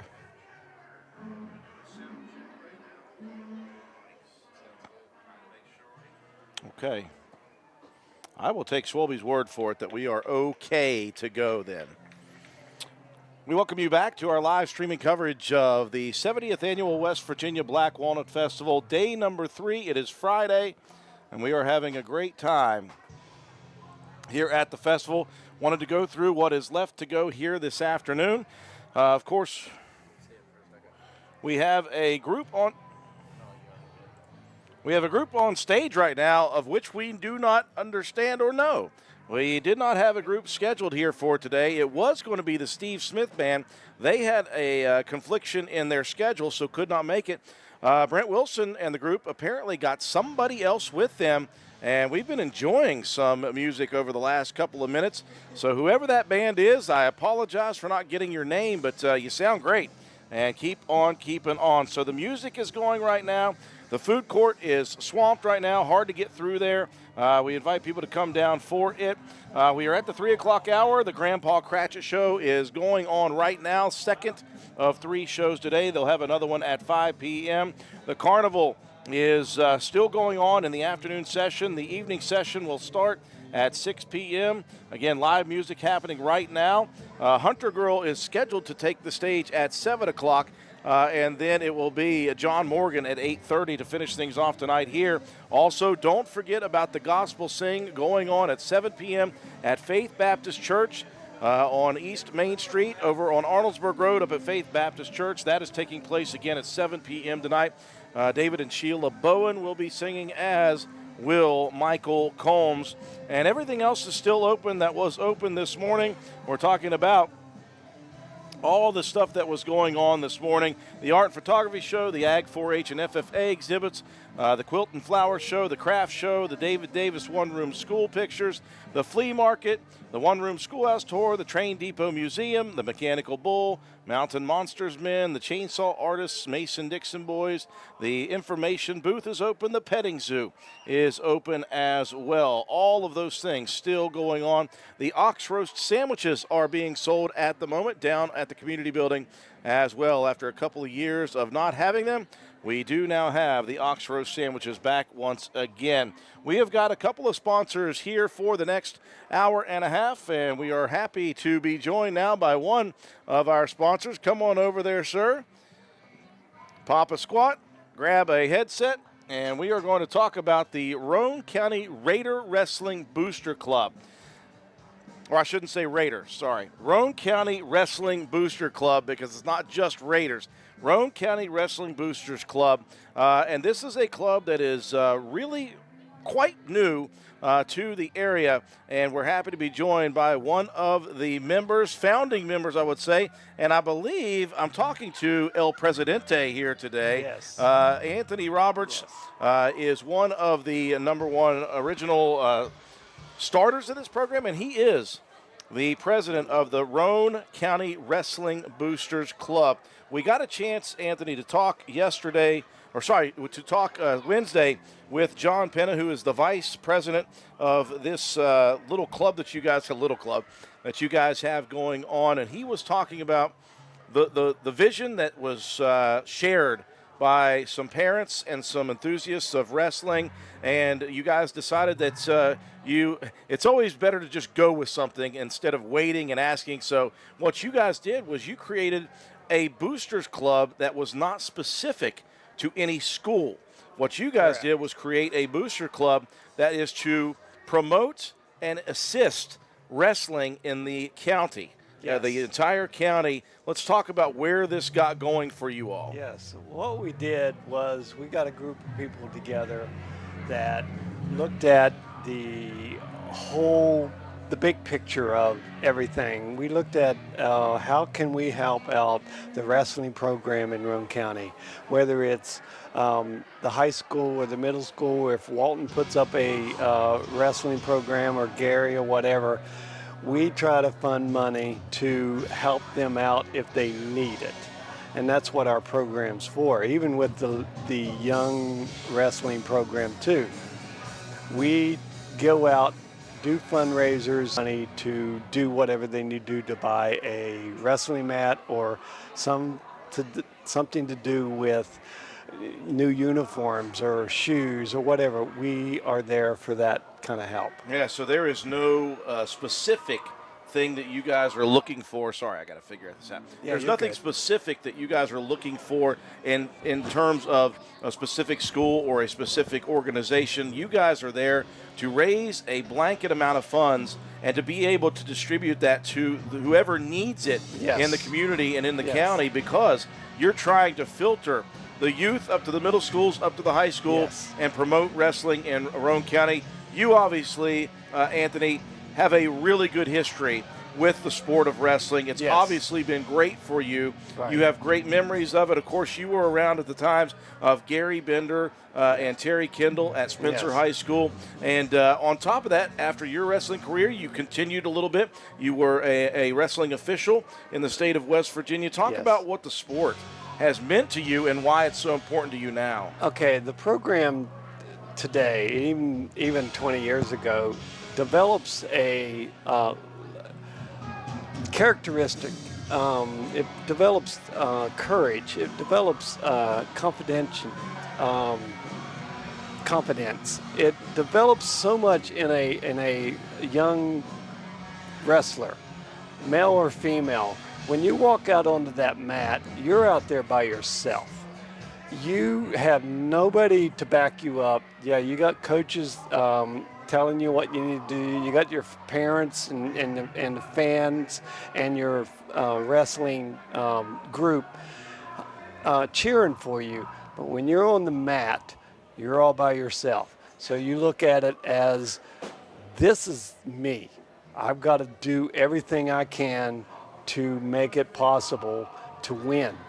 And I've got to figure out the opponent of how to win. So I do a lot of research. I do a lot of practice. The coaches that we have are phenomenal. The coaches that we had are phenomenal. When you're in a wrestling program, it builds confidence. In today's world, we need confidence. And it builds strength. And I don't know what John talked about yesterday, but he's probably talking about the same thing that I'm talking about right now. Wrestling is a program that will make a person superior to that sport, and they could take that sport and be superior in everything they do in everyday life. And as a coach, watching a 4-year-old that can barely tie his shoes to become a state champion is you don't have enough words for it. Yeah. You've been in the sport, you've seen the sport accelerate from where it is years ago. I mean, it's the same sport, but it has dominated and accelerated to the point that, you know, when you first started in the sport, you didn't even know what a takedown was. No clue. And my wife, when she got involved in it, she was like, had no clue what's going on. Now she's sitting in the stands filming, and she can see every little aspect of what that wrestler's doing, whether it's my son or anybody else's son or daughter, when they make a mistake, Yeah. or when the referee's making a mistake. And our goal is to give that kid the opportunity to go as far as they can go. And that's their choice. to go as far as they can go. Well, that comes from a long tradition here in Roane County of having wrestlers go a very, very long way. We go all the way back to, again, the mid-'70s when Roane County's own Matt Ashley for Yes. Spencer High School was the first ever in the history of West Virginia high school wrestling to win 4 state championships. And from that, we earned more. We had Rich Greathouse, we had Todd Kendall, we had Josh Fisher, we had Dylan Cottrell, all 4-time state champs. And that list, as you know, Anthony, is extremely small in the gamut of how many wrestlers have wrestled in this state. And that is Roane County people producing. Yes, and if you take it from, okay, not being a 4-state champion, even being a state champion can, Period. Is escalates your confidence to the sky. But let's just take Dylan Cottrell right now. Look where he is right now. He is the head coach that started Glenville State wrestling program, and he's putting his wrestlers in the NCAA wrestling championship stuff. Yep. So it's not just a program that, okay, you finish when you get out of high school. It's a program that takes you beyond that. No matter what career you want to go in, you have the confidence of saying, you know what, I did this in high school. Why can't I do this outside high school, college, and beyond? And we could sit here and name state champions till the time runs up. We spend a lot of time doing that off the air. It takes a lot of a wrestler to become a state champion. Now, you have days that you walk into a wrestling tournament and you're top seed and all of a sudden you get beat. It happens. All the time. All the time. No matter what sport it is, you can be at your highest game and lose. But the best part of it is when you go into that game and you give it all you got and you walk off that field, that mat, whatever sport it might be, and go, you know, I did my best. Thank you, my coaches. Thank you, my parents. Thank everybody that has been part of that group, that you got me through that. And that's the way I look at it, is not the thank you, but when that athlete is done to the point that they're either going to a next career or next level, they can look back and go, wow, that was amazing. Yeah. And as a wrestler myself, in middle school, well, they called it Pee Wee back then, and in high school, second was the best I ever got. Thinking back to it, I wish I'd have done better, but I can't change the past. Yeah. I'm not out there to be a coach to satisfy my goals. I'm out there to satisfy the kids' goals. And you got to look at it as sport. Yes. You have to go out there for either, depends on what grade you're in, 3 minutes or 6 minutes, and if you go overtime, it's even more.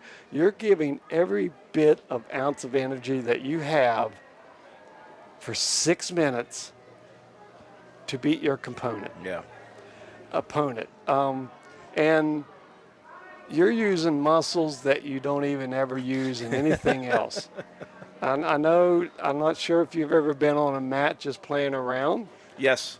But when you're out there and somebody grabs a hold of you and throws you down on a mat, you're going, whoops, what did I do? So with all the, I've just been in coaching for the last 7 years with my son, 6 years, 7 years, whatever it might have been. He started when he was 4. And the coaching staff that we have, Chris Robertson is fantastic. Dave Williams as a head coach was fantastic. And I can't name them all right now. we can go back to even high school when Gary Bender and Terry Kendall was coaches. They did an excellent job. And Wayne Jarvis and Mac, they're all doing a great job. And I think the number one key is they want to instill the information to that kid that you give it all you got. We're teaching you what we can. It's a toolbox that you have, that you know these moves. So when you go into a match, you have all these tools that you can work from as in moves, because everything happens in a split second out on that mat. And if you don't get that split second, you've got to have another move that can help you out in that split second, or you're either going to go to your back or you're going to lose that point. So us coaches, that's what we do. We're trying to graduate you to every level. Yeah. Well, what you do is, what I know about the sport of wrestling is it gets in your soul. If you have wrestled at any level, especially though when you get to that high school level or even that collegiate level, it gets into your soul to where it doesn't leave you very easily. And so you want to help the next generation of people. You want to impart the knowledge and the wisdom that you have as someone who has been involved in that sport. All that is well and good, but we know that sports takes money. It takes funding to get the things that you need to get year in and year out, be it the youth league wrestlers, the middle school programs, the high school programs, even at the collegiate level. They need money. Right. And so something that has been so important in your life, you have contributed back that way as a referee for a while, now as a coach at the youth league, and that wasn't enough. You said, okay, well, I see the need that we always have for year in and year out, new equipment, whatever it may be, paying for officials during tournaments, sending kids off to camps that they may want to improve their skills. Whatever the need is there and it won't go away. So what you guys decided to do was create a booster club that was a blanket booster club, and I really like that because, and it's all well and good to have a booster club for Roane County High School, a booster club for Spencer Middle School. Those will continue, and those will be able to filter some funds as well. But what you guys are going to be able to do is, through all of the work that you've already put in over the last, 7-8 months, fundraiser after fundraiser. We were down at Wendy's with you. The keychain sales, parking cars, thanks to Hardman's once again, selling hot dogs. Every one of these fundraisers is contributing to what you guys see as a vision to help out the next generation of wrestlers in Roane County. Yeah, what we're trying to do is, we're a small community, and it gets hit by a lot of different sports that come in, and all different programs. Everybody needs money. So we are doing the Hardmans gave us a great opportunity to be able to charge to park cars in their parking lot, and we're charging $10 a car. Now, if you reserve one, it's $20, and you are guaranteed to get a parking spot. We're going to be doing that first thing tomorrow morning. I'm going to be there at 6 o'clock. We're going to start probably parking cars around 6:30, 7 o'clock. All that money is going to go into our fund so we can use it for whatever it needs for the wrestling program. But it does take a tremendous amount of money, just like any other sport. And what I like about the board that we have, we are working so well together. Everybody is on board. John Penna, Chris Robertson and his wife Jamie and Sherry and me, and we got Quentin Keaton. He's not on the board, but he's part of it, and we are part of his program. If we can help him out, we will help him out over at the Alpha Wrestling. We are here to do as much as we can to promote this program, because as a wrestler, as a parent, as an official, I see the benefit that it can help you a lot in the future. But I'm not downgrading any other sport because they all do the same thing. They're all very difficult in their They're own all right. in their own rights. But as a wrestler, I'm biased of that. Yes. I'm going to take wrestling over any other sport because I was there. When you walk out onto that mat, you're by yourself. You make a mistake, It's on you. it's on you. And the reason we got this board together, we also have a board for the youth wrestling, young Raiders. And it's a separate board, or it's a separate program that is just concentrated on the youth wrestlers. And we need money because we have to pay for being in the league. It's $500 a year just to be in the league. Yeah.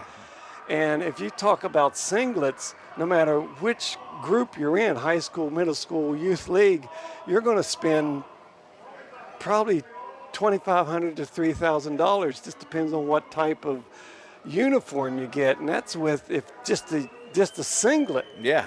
And that's not counting the shoes and The headgear. the headgear and the warm-ups and all the other stuff, the tape that you have to use. Oh, there is tape galore.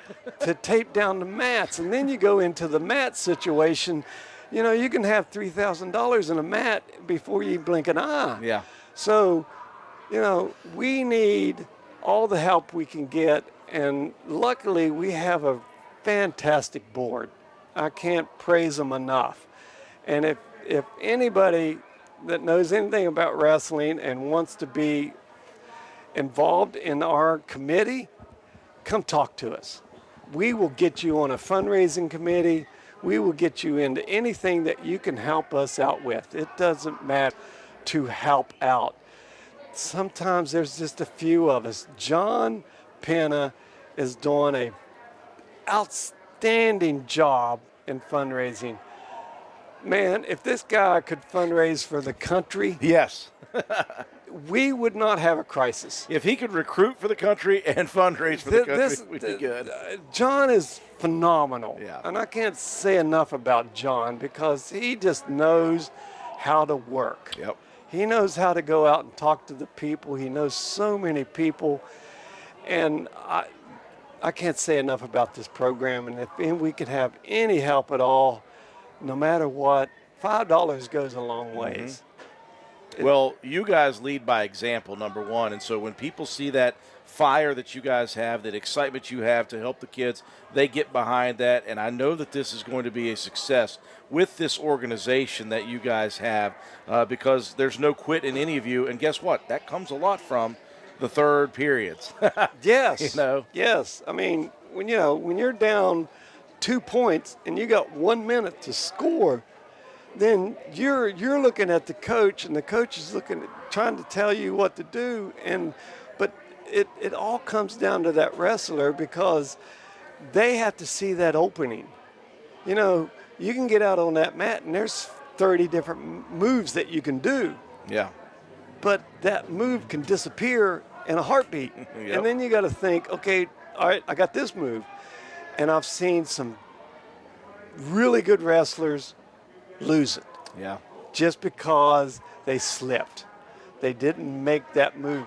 Even from a referee position, when I'm in there and I'm watching these guys wrestle, I'm looking at it, it's like, oh man, he just missed a fantastic single leg. You ever just want to say, hey, dude, you just missed that? Yeah, you just had an opportunity to get this, or you had an opportunity to put a half in, or you had an opportunity to put a chicken wing, or a barrel roll. There's so many moves out there today that it blows a person's mind that where a wrestler can go. And as you get into the high school and college, it's not about knowing the thing that you learn in the small league. Yeah.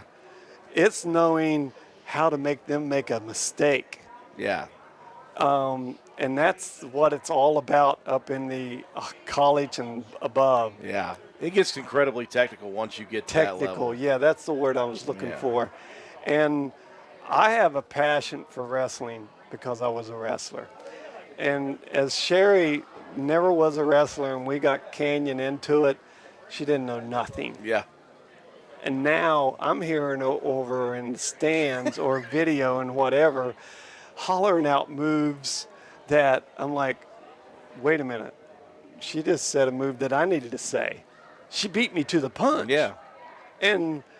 But that's okay because, yes, parents hollering out stuff, yes, but coaches are coaches. Mm-hmm.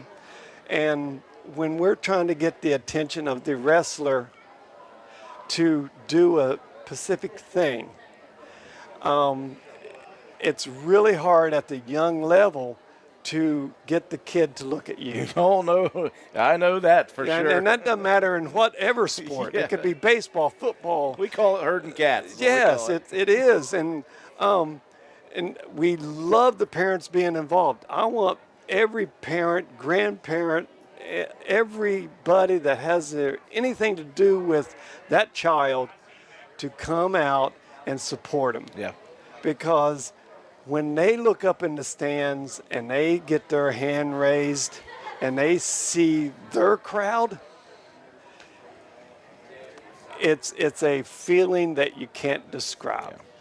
We talked about that, by the way, this morning with the Josh and Amy Downey and Coach Paul Burdett. We were talking about that levy proposal. They were talking about it means a lot to have the parents and the grandparents in the stands and having kids look up to them. That's a lifelong memory for them.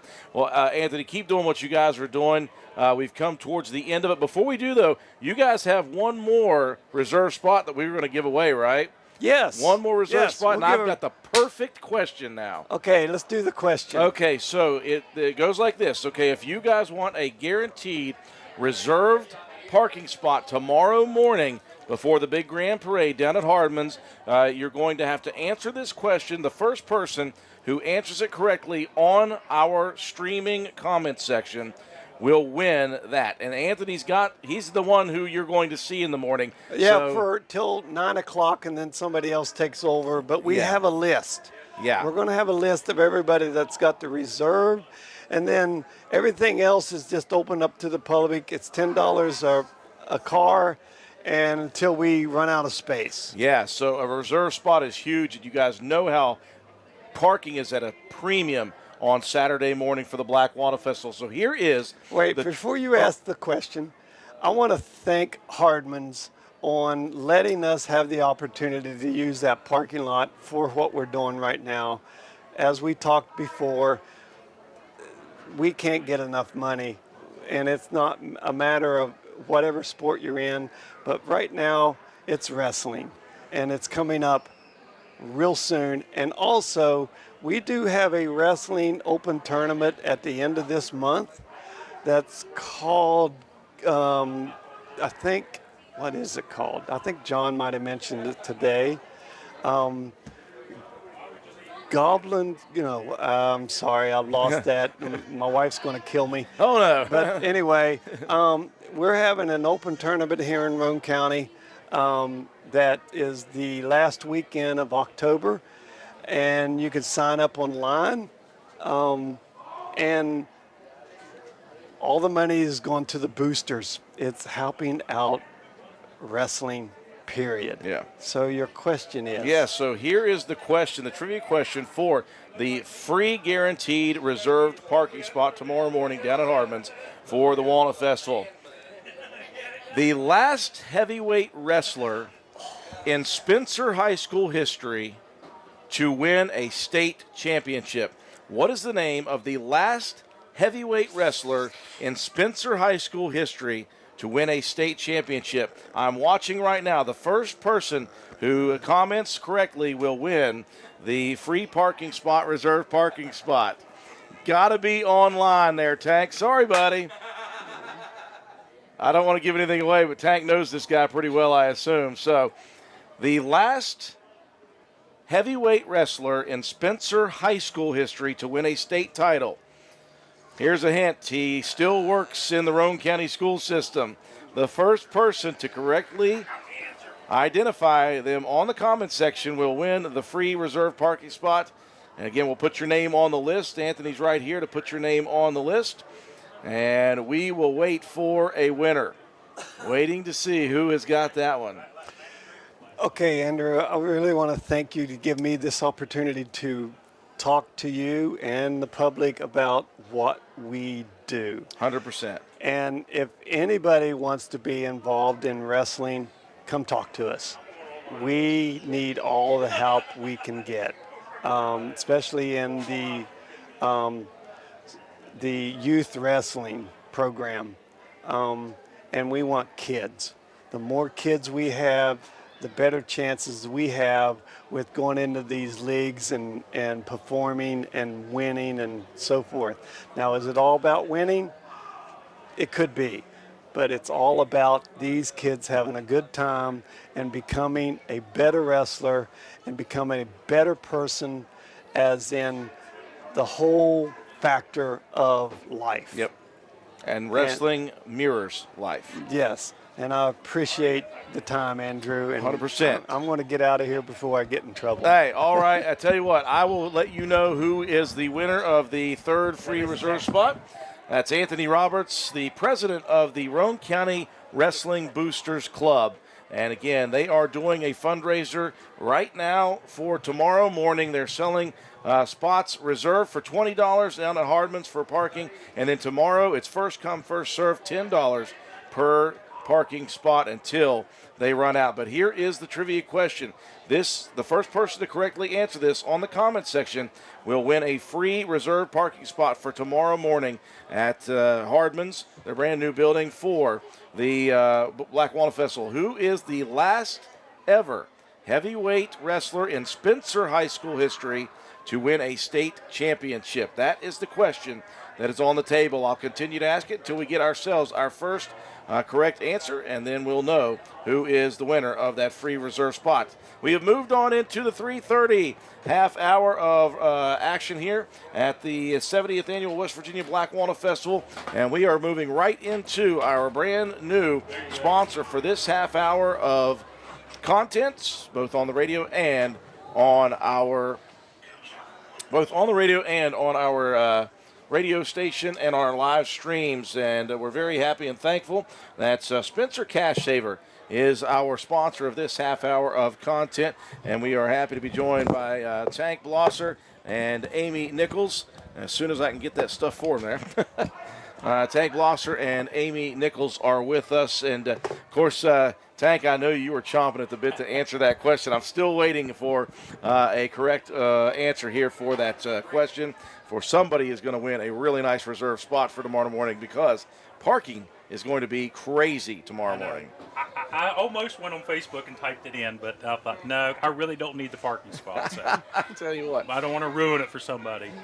One thing I wanted to mention before we got started with you guys, Tank, is I had a good compliment today. I was talking with First Baptist Church Pastor Mark Wood, and he was talking about how important it was to give back to the community in many different ways. And he was talking about some of the ways that the churches are able to help out, specifically First Baptist. And he mentioned Helping Hand, the food pantry. And I said, well, I tell you what, it takes a village sometimes. I said, I'm sure you guys are familiar with Spencer Cash Saver when it comes to the Helping Hand food pantry. I said, that is something they are incredibly passionate about.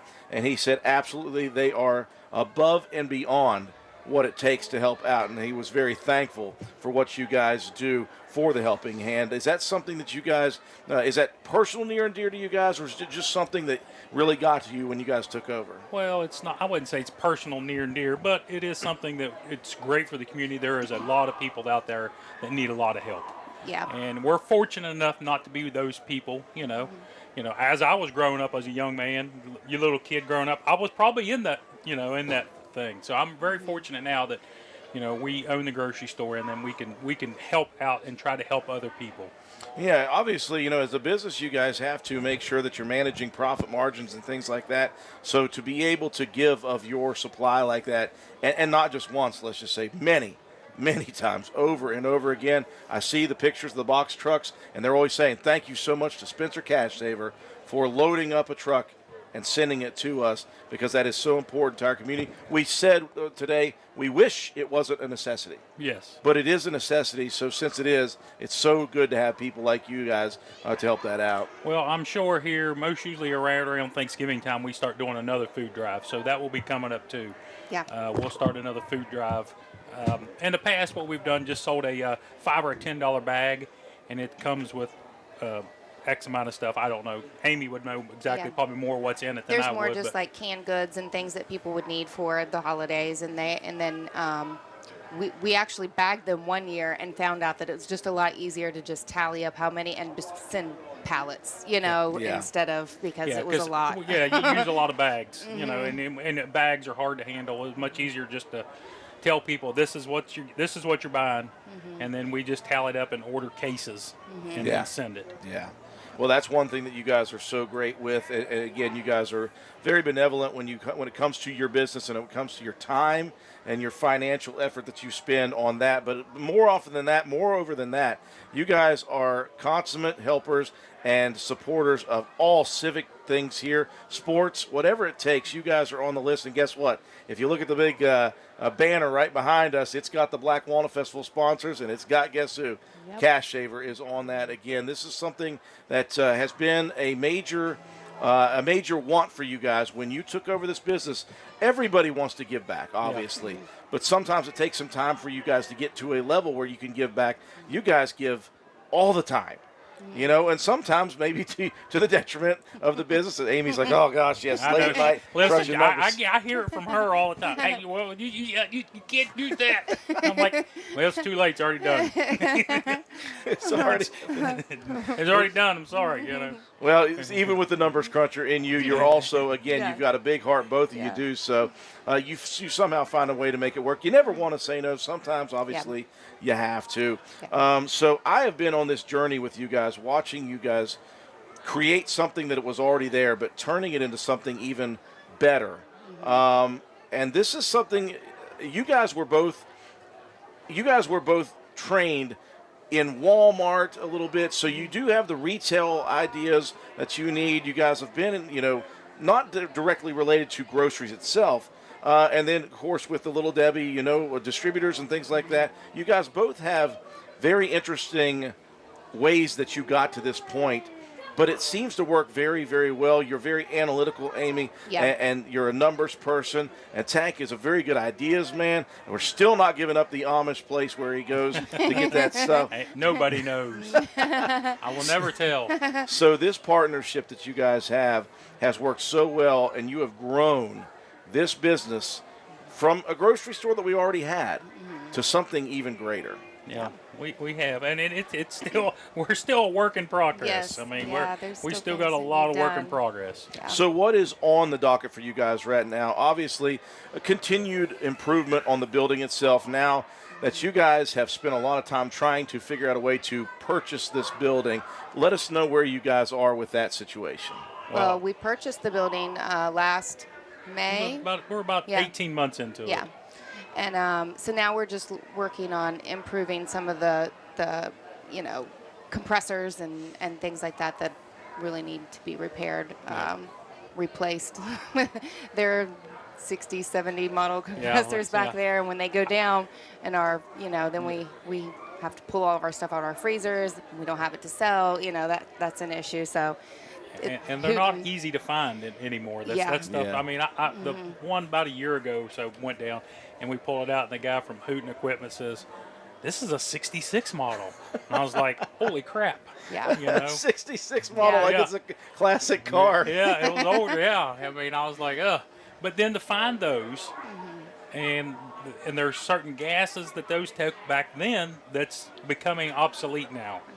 And that's the biggest problem. A lot of those gases that they use to cool that stuff's being obsolete by the government.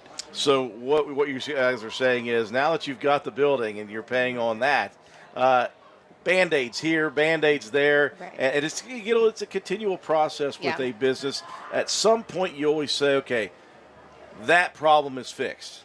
Now on to the next problem. I guess there's never a time when there's not at least some issues, but No, there I are don't some think you major. ever get that way. There are Business. some major issues that you guys have been trying to deal with since you bought the business itself. And so you now are how many years into this? 4 years? A little over three, yeah, 3.5, three and a half yeah. somewhere. So, March, it would have yeah. been March of this March year. 8th will be 4 years. Yeah. Coming So up in March. nearly 4 years into this business, and of course, the number one thing that you did was you kept the customers you had, and you brought in a whole bunch of new customers just by what is on your all shelves, and just by keeping the prices as low as humanly possible. Yeah. You kept the main customers, and you brought in a whole bunch more. That was number one, is to keep that steady flow of income. Yes, very much so. Yeah. And then just recently we just added App Card. So Big deal, this. Yes. Yeah. So App Card is our way where people can earn points based on their purchases. They get reward points. And when you once you've earned 100 points, you can redeem it for $1, or you can continue to save. And once you get to 300, I think you can redeem for $3 off, 500, $5 off, so on, And then also that if you sign up for that app card, which is really simple, you just have to put your phone number in, a mobile phone number, into the terminal there at the register. While the cashier's scanning your goods, you type your number in, and it pops up if you want to opt into email and text, which are optional. You don't have to do that. So you can skip those, or you can go ahead and put your email in and opt into that. And that just allows you to have access to any email or text campaigns that we would send out. So that would be exclusive to people that are opted into those. Yeah, that's a big deal for Yeah. people as well, giving them opportunities to save even more with discounted rates, Yes. things like that, coupons, Yeah. whatever it Yeah, may but be. not only that, Yeah, it's the digital then the coupons. digital coupons, There's so- hundreds of dollars of digital coupons that are out there. Yeah. And if you sign up for that, it get automatically access to pops 'em. up. It automatically pops up. Hey, you bought a pack of bacon and it's got $1 off coupon. Do you want it? Yes. Yeah. And And you just then- clip it right there. It's so Yeah, easy. Yeah. It's not like some of the other ones where you got to go online and clip the coupon that you want. So on these, you can then actually it automatically pops up. If you they scan it through the register, it pops up there that here's a coupon, $1 off coupon, or 50 cents off, or whatever it is. Just Yeah. taking extreme couponing to a different level Yeah. of Yes. digital. Yeah. Very much so. And I liked, I went through one day and I bought some crescent rolls. I got 2 of them, and I didn't know that there was a coupon. And it pops right up and lets you know, hey, you can clip this. And so I used it immediately. But then you also have the option of downloading the app or going to the website. So if you're somebody who plans your grocery shopping and you're making a list, you can look at all the available digital coupons on there and clip the ones that you want to use to kind of help you as you're grocery shopping and making your lists and planning. So one of the things that has been an incredible success for Cash Saver is the one-day sales. Now, I've been involved with a few of these things, and I said the last time, and I hope you guys take it with heart, you don't need me for that to promote that. That is a self-promoted thing. You just lock the doors open and let it happen. These one-day sales have turned into something amazing. It is, Yeah. and we're getting a lot of great feedback from it. We get a lot of people that come from. I've had people come from an hour and a half away just to come and buy stuff. Yeah. So we get a big crowd, variety of people that come and do that one-day sale. But yeah, we have.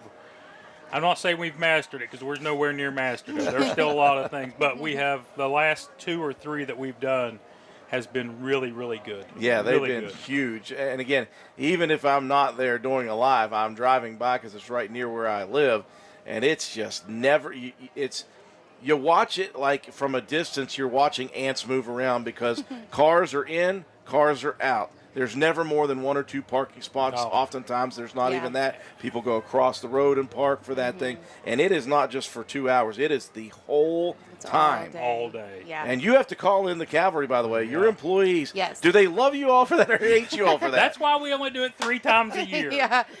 It's only 3 times a year because we probably wouldn't have very many if we did it. Yeah, very Amy has to sit there afterwards and like, I quit too. You're like, no. Yeah, that's for sure. Yeah, the one-day sales are such a huge deal. And again, that's not just for you all. That is helping the general public, all your customers, and people, again, come in from far and wide to enjoy those discounted sales. And again, it's something, just an extra thing that you guys do that I didn't know about before this.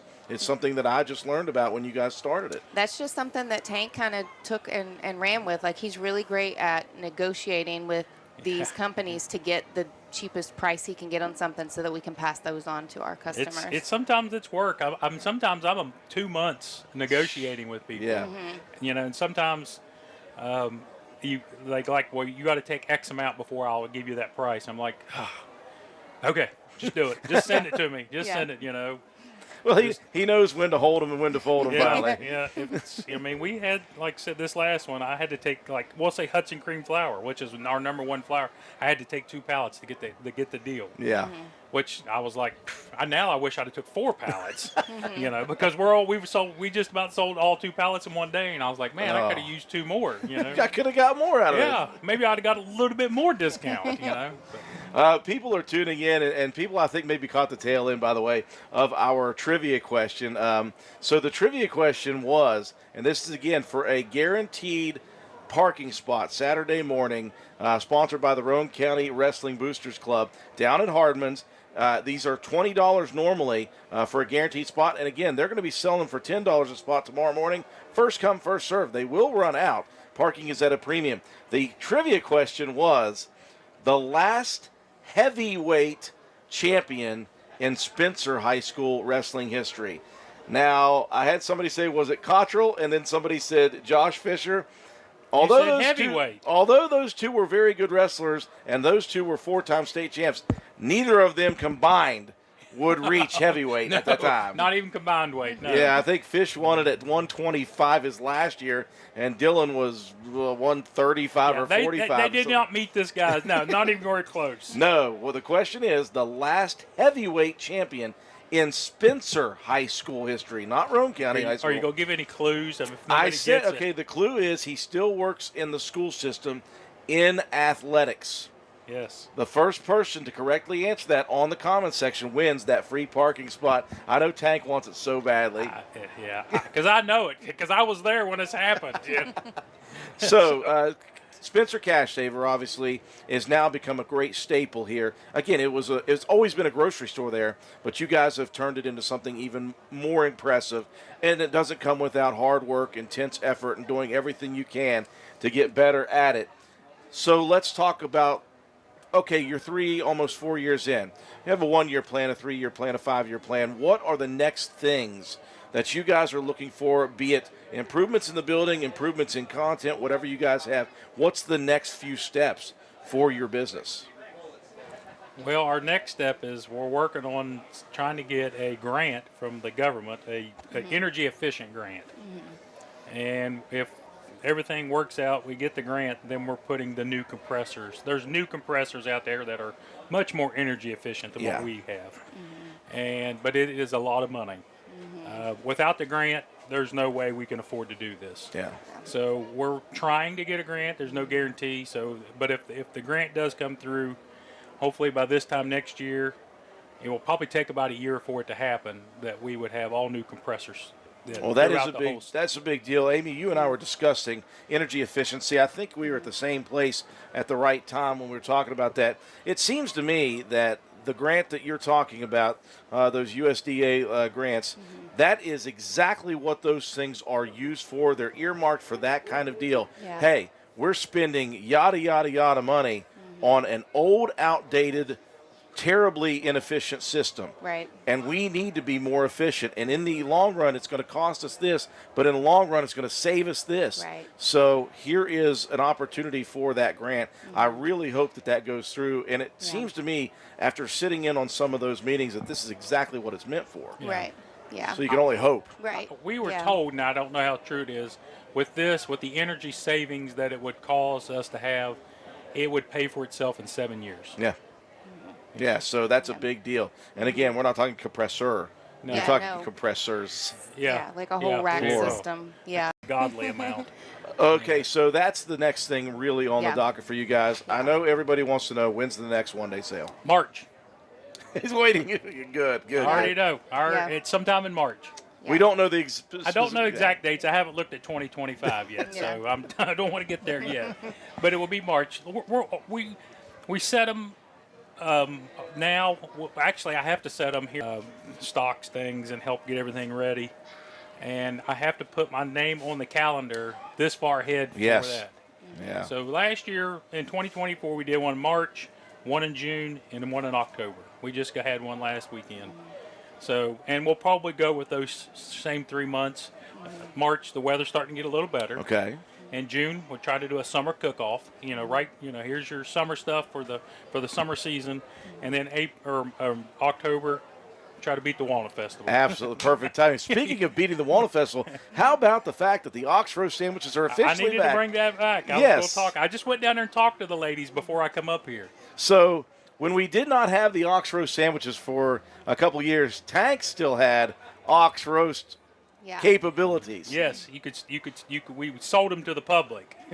So we sold ox roast to the public. You take it home and you cook it, and But see, I'm lazy. I'd rather just buy one. I'm glad did they purchase from you? If they didn't, yes, I'm gonna go down. All of us. But we they better have. We got it all this Monday, I think, is when we got it all, and when let's see, no, that was Thursday. When did I deliver that? I delivered it Wednesday. So Wednesday morning, us and me and the guys in the meat department sat back there for 4 hours and did nothing but cut, season, and wrap that for the elementary school. So you're welcome, Black Walnut Festival participants. Yes. You're welcome. They're here now with the ox roast sandwiches. And I've had a ton of people ask me, hey, I want one. And I told, when Lori Cottrell come to me and said, hey, we're going to do this, I promised her I would not sell to the public.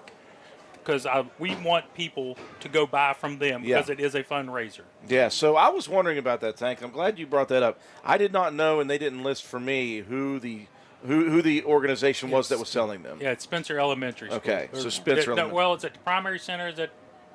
Yeah. It's the primary. Okay, okay. The primary center, not elementary. I reckon it's the primary. Well, yeah, they call it the elementary. Thing, yeah, same thing. We'll check. They used to call it the primary center, and now it's the elementary. Okay, so yes, it's not the middle school. It's just the elementary school. They are doing the ox roast sandwiches, and again, Spencer Cash Saver providing all the meat for the ox roast sandwiches. Not only providing the meat, by the way, prepping it, seasoning it, wrapping it, and say, hey, all you got to do is stick it in and cook it. All they had to do was stick it in the ovens and cook it. It was ready to go when I delivered it Thursday or Wednesday afternoon to them. Fantastic. You guys deal in food. So everybody that comes on to this live, I have to ask the specific question. You guys have been through this with me already in the ringer. Last year, I asked you the same thing, and I ask you again. See if your taste buds have changed this year. You guys are longtime members of this community. You've been to Black Walnut Festivals year in and year out.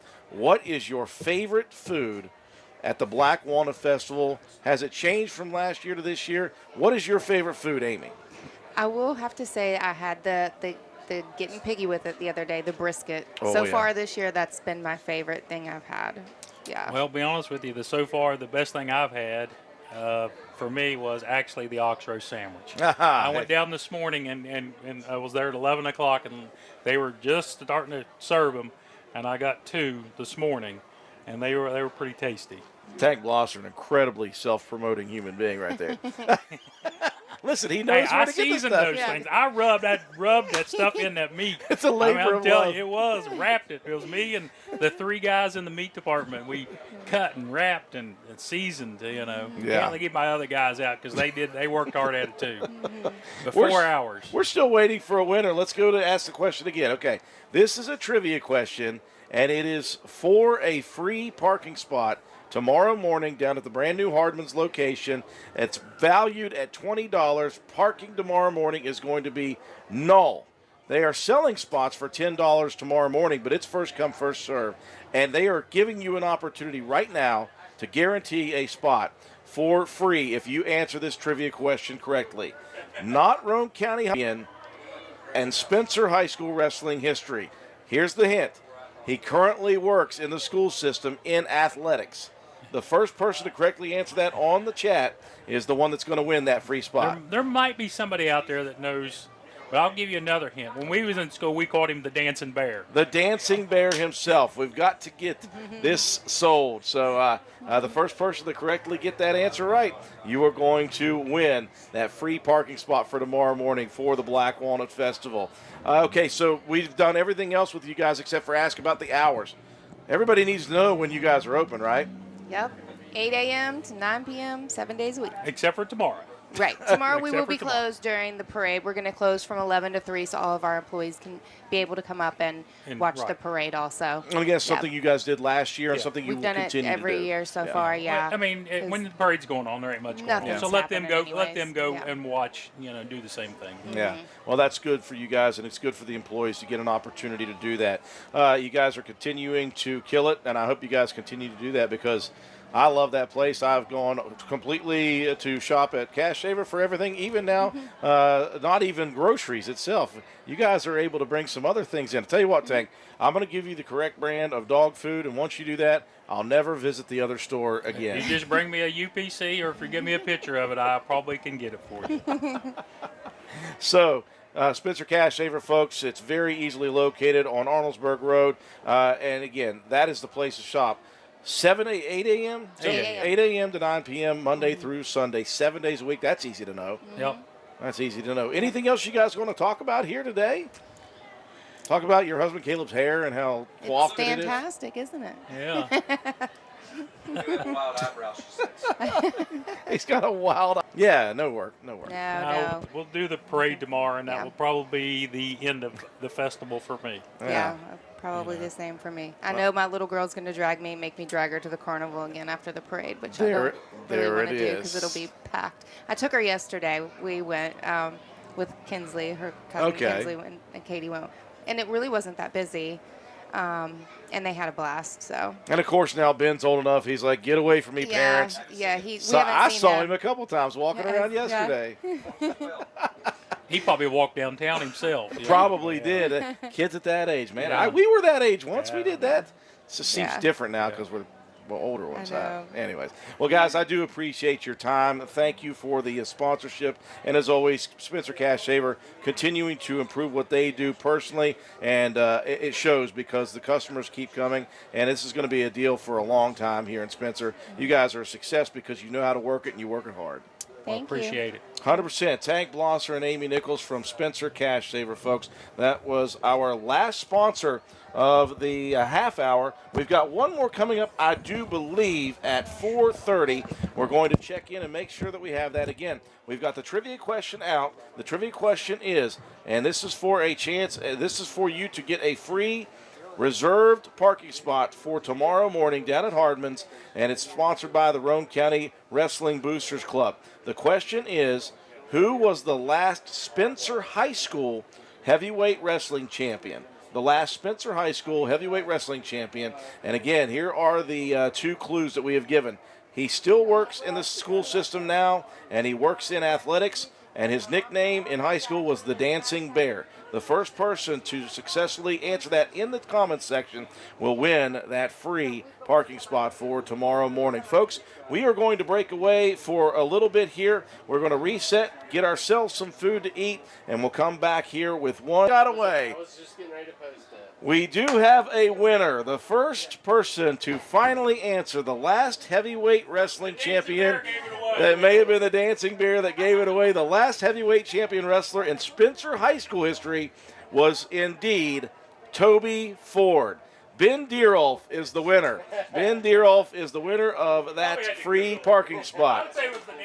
Yes, congratulations to Ben Deerolf. I'll make sure to get your name to Anthony Roberts, and you have earned a free parking spot tomorrow morning. Just go down and give him your name, and you can get yourself that free parking spot for the festival on Saturday morning. Again, if anybody else has any questions about what's happening here at the 70th Annual West Virginia Black Walnut Festival, do not hesitate to send us a comment on the comments section below, and we will get that information to you as quickly as possible. Till then, we're going to break away here at the 70th Annual West Virginia Black Walnut Festival. We'll return in about a half hour.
Check. There we are. Hey. Boy, we've got people holding on for us, and I do appreciate you all sticking around with us throughout the chaos that is my life at the Black Walnut Festival 70th edition. I had a grand total of a 30-minute spot available to run and do a deposit for my business, and I made it back 8 minutes late. I tried so hard and failed so epically. But I do have a sponsor for this half hour of content nonetheless, although she may hate me after this and may never sponsor another thing again. Very happy to be joined by the owner of the Chestnut Ridge Winery, Teresa Holcomb. Teresa, number one, I am sorry. And number two, thank you for waiting patiently, and thank you so much for sponsoring this half hour of content on the station as we try to continue to get the word out about the festival, all the things that are going on in the festival. You are a busy lady during the festival. You always host Very something during the festival, and you had to leave your people to come down here. I did leave my people, and they were upset, but that's okay. Just salt in the wound. I really tried to hurry. I promise you I tried to hurry. Okay, Teresa, so the Walnut Festival is a great thing for your business, number one. People come in and make this, a lot of the times they make this a reunion or something else special. All sorts of things happen surrounding the Walnut Festival when people come into our little community. And you are a destination spot for, number one, people outside of the county, state, and even outside the nation from time to time. But you provide something really neat during the Walnut Festival, a place for people who may not enjoy the rigor and the craziness of downtown. Right. I have outdoor seating, nice and quiet area for them just to relax. They can bring their food from downtown. I do have some grab-and-go charcuterie boxes. So, yeah, it's a nice, quiet. This is something, the winery in Spencer. Now, we've heard that before over the many years. There have been a few separate types of wineries. Of course, you had Roan Vineyards was here for quite a while with Paul and Anna Neal Taylor. And then you had the Vujade Winery for a little bit. Both those were out towards Tucker's Run. They were on Reedyville Road, Yeah, correct? over near the golf course. You guys decided to go, you and your husband Phil went up top, up to Chestnut Ridge. Now, your operation is up there, but the grapes and the things that you source, where does that all come from? I do grow some grapes, but everything else I source from New York, California, Washington State, Oregon, some as far as Chile. So basically what I do now, I skip the process of bringing the grapes. I have the juice shipped to me, and then they vacuum seal the grape skins if I need those for my dry reds. So they'll ship those to me. I pump them into my fermenting tanks. I ferment the wine. I rack the wine. I personally, make all of the wine myself on the hill.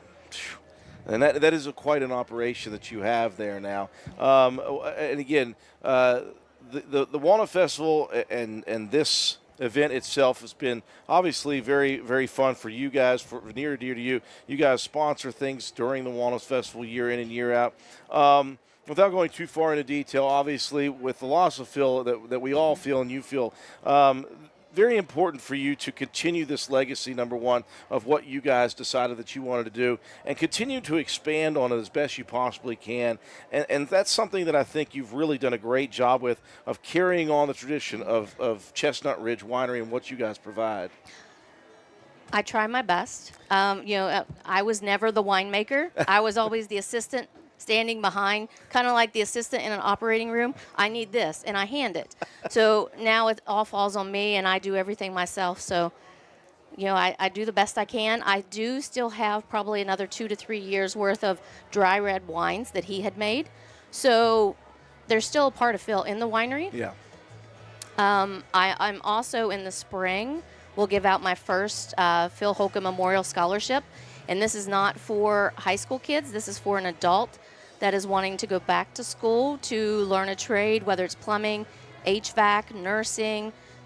They decide they just want to do something different with their life. So I'm going to offer a $2,000 scholarship, and I have enough to do for the next 3 years. And then I've done that with fundraising, but I will eventually just start kicking in and paying and doing that scholarship on my own. Man, that is such a cool thing to do. And again, scholarships are always important for kids coming out of high school, things like that. But for you to go the route of the trades and things like that is something that's often lost on people, and something that I think is very needed.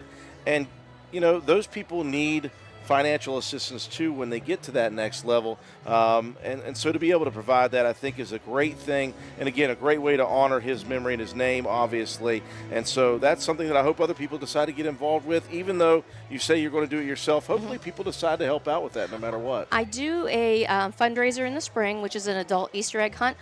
Anyone over the age of 21, because some of the prizes is wine. I probably give out 20, 30 prizes for the Easter egg hunt.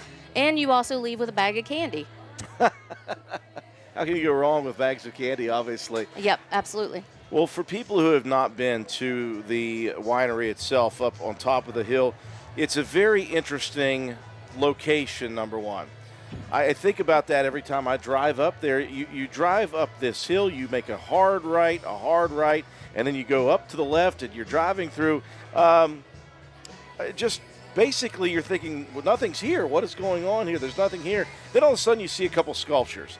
And then you're up and down the hill, and you just see some old Fords with their tires off of them getting worked on. And you're like, this cannot be where this is. Right. And all of a sudden, you get to the top of that hill, and it opens up, and there is the winery, and there's Jeff Fetty's place beside that.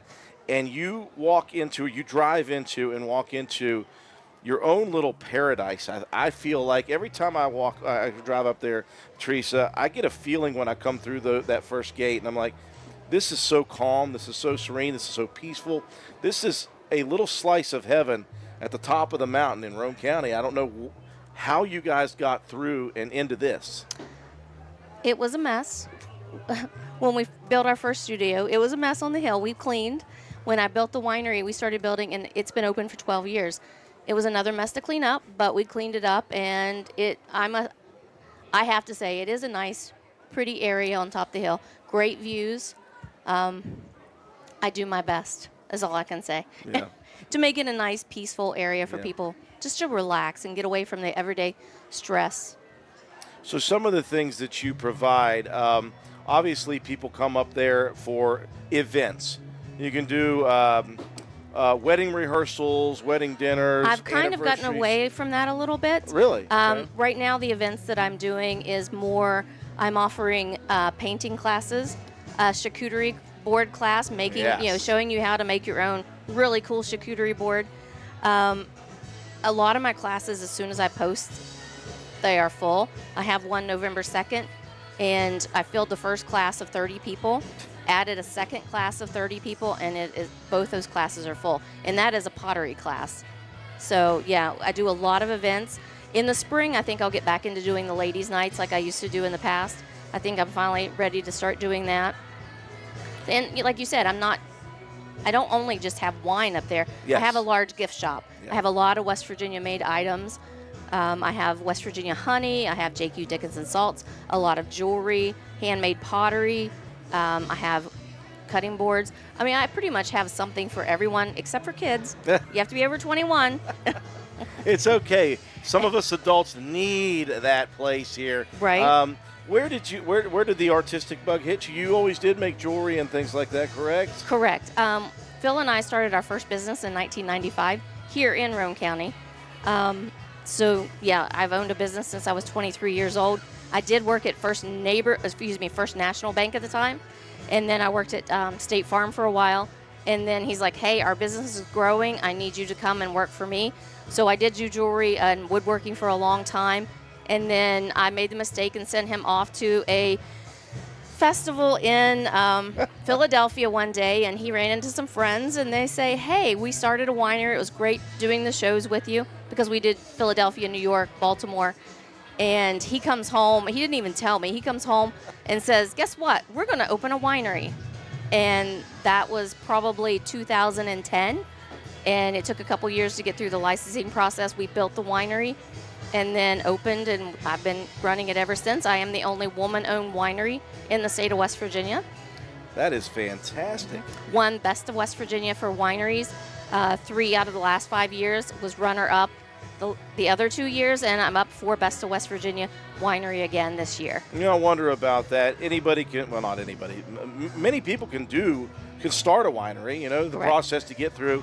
What makes your wine different, or what makes you better than most people, which is why you are winning these awards? Do you have any way to pinpoint what it is? I do more small batch, and it's kind of, how do I say, smaller batches are easier to take care of than the 50,000 gallon tanks. A 50 gallon, 100 gallon tank is much easier to deal with on a daily basis, and you can keep track on it more. And when, I have 15 French oak and Hungarian oak barrels, so 15, that's easier for me to maintain and make sure that they're topped off because of angel share, the evaporation. So it's more of a smaller scale, and you can really keep track of all the wine. You don't have warehouses full, and I don't have to use as much chemicals because mine is a smaller batch. I don't have to have it, each batch will be a little different, but it also doesn't have to sit on a grocery store shelf. So you have to add different chemicals in for that to keep it stabilized. I wondered about that. You said, smaller batches means smaller production, and you ship a lot of wine. I know you mentioned that I do not ship anymore. No more? Okay. No, the only place that you can get it outside of the winery is the wine shop at Capitol Markets. Okay. Is pretty much the only place. I do meet friends across the state. We have dinner, and they get their couple cases of wine. Well, that simplifies, I guess, what I was going to say is, how do you keep enough stock, or do you keep enough stock at this point now? Well, if you're not shipping it everywhere, then that makes it easier to keep the stock proper that you need. Do you ever have any situations where you run out? I do, and I do get into a lot of trouble from my customers. They're like, what do you mean you're out? I had that happen this week. I'm like, in 4 more weeks, I promise I'll have that wine back. The sweeter wines I can finish in 3 months. Okay. A dry red wine takes up to 5 years. So you really have to stay on top of the dry red wines, because if you're out, you're out for a long time. But the sweet wines and the semi-dry white wines, I can have a batch finished in 3 months to 6 months. And I keep, it's a constant inventory. And when you get to this point, you always have to have some in a tank to bottle. Well, you guys do a great thing up there, obviously, and you have built something that is sustainable in Roane County, which is, again, a winery in Roane County. It's very interesting, number one, but it's something that you have been incredibly successful with. You've kind of rolled with some changes here. I like that. Let's talk about what you do supply. You said a sweet wine or a dry red wine. Let's talk about some of the actual wines that you do have. Number one, let me not get this wrong, please. 1061. 1062. You were very close. Every time. Yeah, that is the elevation of the winery if you're standing at the bar. That is the elevation. And that is a blend of a Cab Sauvignon and a Tempranillo grape. So that's a blend of 2 grapes. It's 80% Cab Sauvignon, 20% Tempranillo.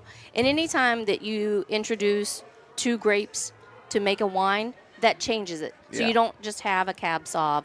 So anytime that you manipulate and change the ratio of the different grapes, you're going to come out with a different wine. Yeah, that's my favorite. I'm just going to tell it right now. That is my favorite. So that is one that you provide. You also have some of the sweeter wines that I remember from. Now, you may or may not have these right now.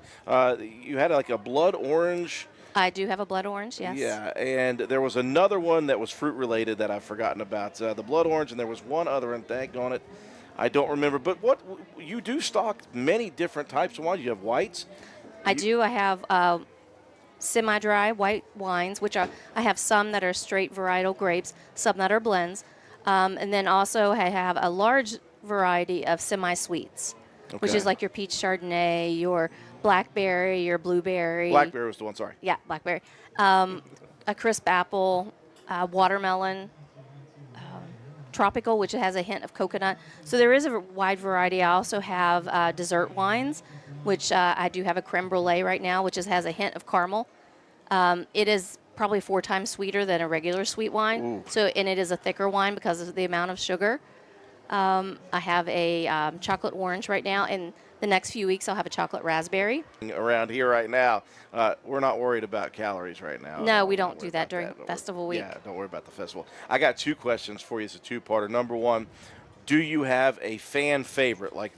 What is your best selling wine, if there is one? And number 2, what is your favorite wine that you produce? Fan favorite, I keep track of that, and for 12 years straight running, it has always been the Peach Chardonnay. My favorite, I like the Belladonna, which is a Sauvignon Blanc and Chardonnay blend. That's a dry white.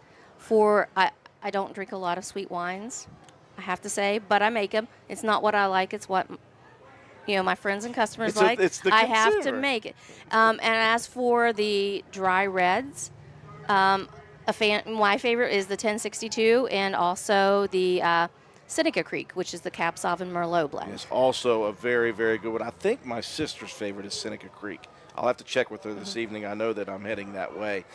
So this is something that has been a labor of love, and now you've taken it over, and you've done a great job with this, obviously. And again, so no more shipping off wide variety. You can get your wine here. Correct. Or you can get your wine at the Capitol Market in Charleston, West Virginia. When we talk about outings that you have kind of pulled back on, but you still do have classes that you offer, if somebody wants to get involved with a class or something like that, or somebody wants to do just come up and do a tasting, or somebody just wants to visit you, let's talk about this. Hours, days of operation, and if they want something special like a class or something like that, how do they get in touch with you for that?